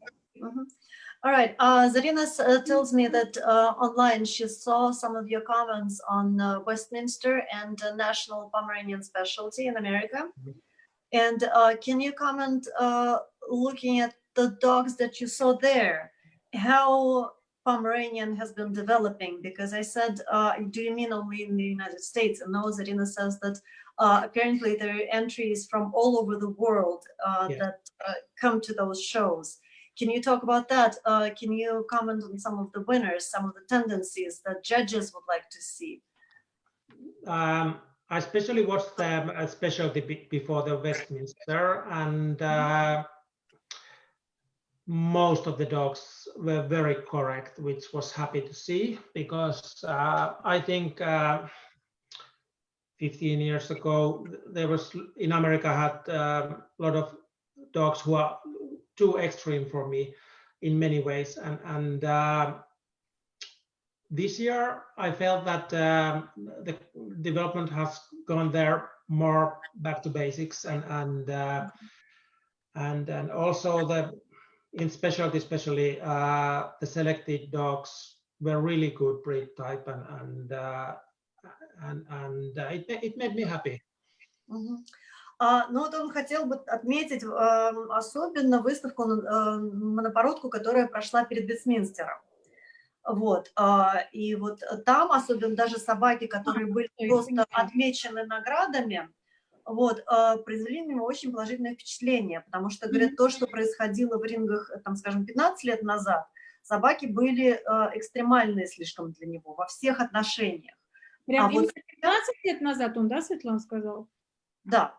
Вот, и, значит, говорит, что сейчас похоже, что заводчики начали возвращаться к основам. И ему это очень, его очень порадовало это. Ну, вот я, в принципе, про это тоже очень много раз говорила, потому что это действительно стало заметно, то, что шпиц сейчас стал уже другой в ринге. Так, небольшое уточнение по поводу сингоремилии, вот это вот, значит, это скопление жидкости между позвонков. All right. Apparently there is, sorry, we're going back to the question about the hydrocephalic syndrome, and also there is a syndrome when there is a liquid fluids accumulating between the vertebra. Ever had anything? Это просто уточнение, да, чтобы вот как бы вот. Но он же упоминал, что он не ветеринар, но я спросила, объяснила, как могла. Have you seen that in a Pomeranian? I don't have any experience of that. I really don't know. Нет, не знает. Опыта никакого не было. Так, еще буквально пару вопросов. Значит, у меня по поводу движения я бы хотела, чтобы мы немножечко поговорили, потому что я не помню, что при презентации у нас шло такое более детальное обсуждение, да? Сейчас стало очень популярным показывать померанца на таком довольно-таки быстром темпе, да, то, что собака очень продуктивна и быстро движется. Вот иногда даже бывает такая картина, что хендлер рядом не идет с собакой, а буквально в смысле слова он бежит с собакой. Вот как он относится к тому, что Шпицов пытается сделать вот такую вот бегающую породу, да, и, соответственно, презентовать уже вот на таком, на ускоренном темпе? Your presentation, your breed seminar did not talk about movement a lot. Can you say something about the Pomeranian movement, and comment also on the trend that many handlers are moving their Pomeranians too fast, or breeders want their dogs to move more like a German Shepherds than a Spitz? What do you think? Yeah, if we think about the breed, it's a square dog with moderate angulations. It's not meant to have huge reach and drive. It must be balanced and have a nice carriage. And what is important for me in the movement, that the dog keeps the same silhouette than when he's standing, and that I'm looking for. And in running too fast, when I'm judging, I say to exhibitors, if it's too fast for me, I said slow down. Slow down. Но для него в первую очередь, на что смотрит во время движения, значит, в первую очередь нужно запомнить, вернее вспомнить, что шпиц – это квадратная собака с умеренными углами. Значит, такая собака не в состоянии физически иметь огромный вымах и толчок. То есть собака с умеренными достаточно движениями. И в первую очередь для него что представляет важность? Это насколько собака сохраняет свою форму как в стойке, так и в движении. Что очень часто может быть, что собака начинает разваливаться в течение излишне быстрого движения. И он говорит, что как эксперт, если он видит, что слишком быстро экспонент начинает двигаться со своей собакой, он просто просит его, начинает двигаться медленнее. Отлично. Так, ну и последний тогда вопрос, мы его больше не будем мучить и уже отпускаем. Что может вообще в целом пожелать заводчикам шпицев сегодня, на что им стоит обратить внимание, что не потерять, да, а что, может быть, и принести в породу? So what can you wish to the breeders of the Pomeranians of the nowadays? What they should think about, what was good in the past, what should they be aiming in their breeding? So the mic is yours. That's the last question. Yeah, that's and quite. And now you'll go offline and we'll be discussing you. So. Yeah. I don't know. It's too difficult question. But for me, I always believe in a healthy construction, and everything else we can add or change more easily. And of course, must have passion and use your own brain and get knowledge. Don't get fooled of the winning dog if it doesn't look like what you are looking for. You can find better breeding dogs from somewhere else, even if it's not the biggest winner. Okay. Ну, во-первых, значит, что нужно помнить однозначно, это здоровая конструкция, здоровая анатомия, да, в здоровом теле здоровый дух. Потом очень важно также сохранять в душе страсть к своей породе. Потом очень важно использовать мозги, использовать чужой опыт, перенимать чужой опыт и не поддаваться влиянию общественного мнения, не поддаваться влиянию каких-то громких побед, если собака, которая вот является этим победителем, не представляет из себя то, к чему вы стремитесь сами как заводчики. То есть, ну, наверняка можно найти что-то другое, не вот там, где сейчас эти большие победы происходят. Ну, вот как-то так. Ну что же, огромное спасибо Юсси, потому что он уделил нам целых 3 часа своего времени, да. Отдельная благодарность от меня, вот, и как от заводчика, и как от эксперта, который, возможно, будет в будущем когда-то откроет эту породу, да, хотя бы для начала. Спасибо ему за семинар, за презентацию в начале. Я думаю, что это должно быть интересно и заводчикам, да, и начинающим экспертам, и практикующим экспертам. Там, в принципе, был сделан акцент на все самые основные проблемы сейчас, да, и то, с чем чаще всего у нас в ринге возникают вопросы. Вот поэтому огромное спасибо Юсси, было очень приятно с ним пообщаться. Спасибо за то, что он вообще сразу откликнулся, да, на вот такую вот идею провести с ним семинар. Это очень приятно, потому что я понимаю, что он человек загруженный, да, что он президент такой большой организации, вот, заводчик там уже. Вот, так что большое... Зарина, это 4 мысли, 4! This was the ну, что four huge chunks of information that я могу сделать? Я генератор идей, she's getting worse than Christine, because she's just talking and talking, but that's okay. Anyway, давай я тебя сейчас прерву на секунду, потому что у меня мозги уже старческие, вот, поэтому не надо меня перегружать. But what Zarina would like to say first of all, for you agreeing to spend 3 hours with us this time, and for sharing the information, which will be, I think, extremely important and valuable, not only for breeders, but for groomers, handlers, judges as well. So that was, I think, very, very important, your openness and answering most of the questions. Говори дальше, что? Зарина. Ну, спасибо за семинар, за презентацию, ты уже сказала. Yes. Вот, Thank да, you very much for this, for the presentation. Ну, My вот. pleasure. Always nice to speak of POMs. It's my passion. So super, thank you so much. It was beautiful, wonderful seeing you. So say hello to the family, and we'll talk someday. Okay. Yes. All right. Bye. Thank you. Thank you. Bye-bye. Окей, бай-бай, бай-бай. Так, Светлана, вы меня не отключаете?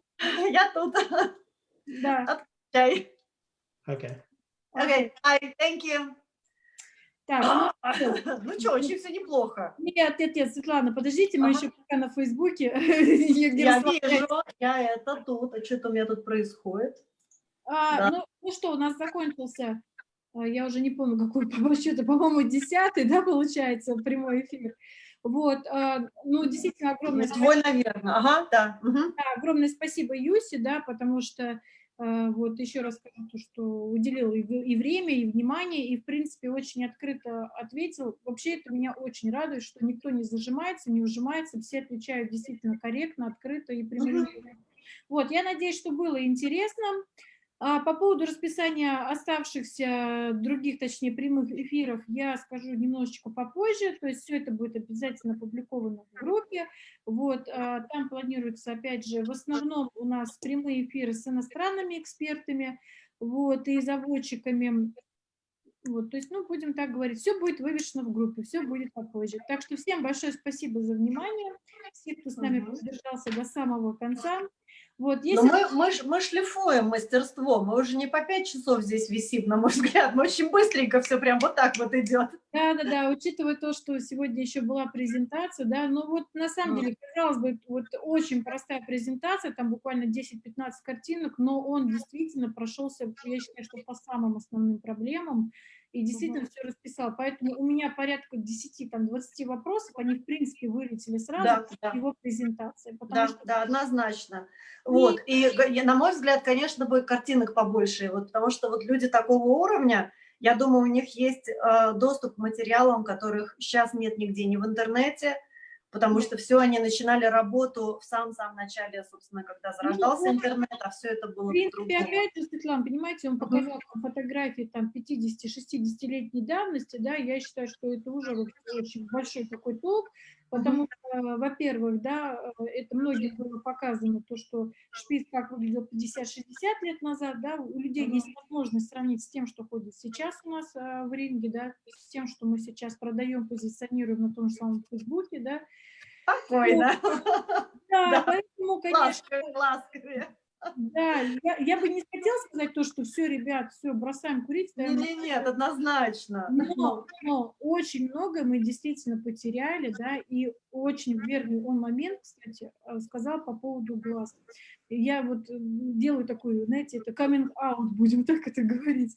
Я делаю, естественно, после всех вот этих лекций, мне это очень много помогает, там, осматривать, вообще там какие-то, да, мысли. И я посмотрела, то, что у меня практически у всех собак крупноватые, кругловатые глаза. Вот я не знаю, как у остальных, да, но меня это реально подрастроило, очень сильно подрастроило, потому что любишь, что вот это вот все маленькое, аккуратненькое, такое красивенькое, да, а тут вот, пожалуйста, там на тебя 2 светофора, да, такие смотрят. Зато они миленькие, у них глаз. Они миленькие, но это, конечно, не по стандарту, будем так говорить. И вот эти собаки показаны, да, там, полувековой давности, действительно, посмотрите, какие у них красивые, милые глаза. Они дают совершенно другое выражение. Нет вот этого вот тяжелого, насупленного выражения, да. Вот, может быть, Причем там вот картинка была очень интересная, где он про головы 2 показывал. Там даже, мне кажется, больше, чем 90 градусов стоп был. Какой-то такой. Я спросила, это действительно картинка, которую показывают так, как должно быть, потому что для меня действительно уже голова какая-то вот... Или там тени какие-то, потому что я обратила внимание, потому что я тут бегала между туда-сюда картинками 10, потому что тут в Фейсбуке у нас задержка идет, а там я, чтобы понимать, о чем речь идет, говорю, сбегала, посмотрела и смотрю, там как-то уже, но при этом, вот ты обратила внимание, сухие морды? Да. Нету вот этого вот абсолютно. Но я теперь на следующей же выставке, которая пройдет живая, я пойду в глаза шпицам заглядывать тоже. Я уже своим заглянула, немножко расстроилась, да, так что есть... Я уже своим заглянула собакам в глаза и поняла, что у них тоже много чего происходит в глазах, нехорошего. Так, ну все, Светлана, будем закругляться, а то, знаете, это ворчание 2 дев уже пошло какое-то. Что, у нас прощание славянок, нам можно простить. Все, спасибо вам огромное. Вот, реально, на мой взгляд, мне было очень интересно, и он такой прям вот молодец, немножко настороженный такой собеседник, но при этом вот в какие-то моменты он прям так раскрывался хорошо и потом расслабился. Вот. Меня очень многие предупреждали, что я уж не знаю, кто мог его настроить, да, но якобы вот он ждет от нас каких-то вопросов, знаете, вот таких вот с подвохом, каких-то провокационных, там еще что-то. Причем я хочу сказать, что были провокационные, в принципе, вопросы. Не то, что вот прям вот в лоб, да, что-то, но такие нелегкие, да. Но я надеюсь... Опять же, Да, он имеет возможность сказать нет. Ну, что он и сделал. Ну, Да. то есть все было, мне кажется, очень все корректно. Говорю, я получила удовольствие, потому что, ну, и говорю, ты нервничала, а мне прям вот он какой-то хороший. Нет, я не Так что, нервничала, я себя чувствовала и спокойно. бегала там под это, читала все время. Сейчас я как пойду Нет, почитаю. ну, конечно, я Нет? должна что-то смотреть за тем, что видит уже. Так, всё, девушки, Ну вот, закругляемся. все, ребятки, Светлана, вы огромное меня спасибо, исключите, я пошла. отвечаю, да, в Facebook Да, я все, отвечаю. большое спасибо за возможность принять участие. А теперь Да. как меня выключить? Выключи меня как-нибудь. Всё,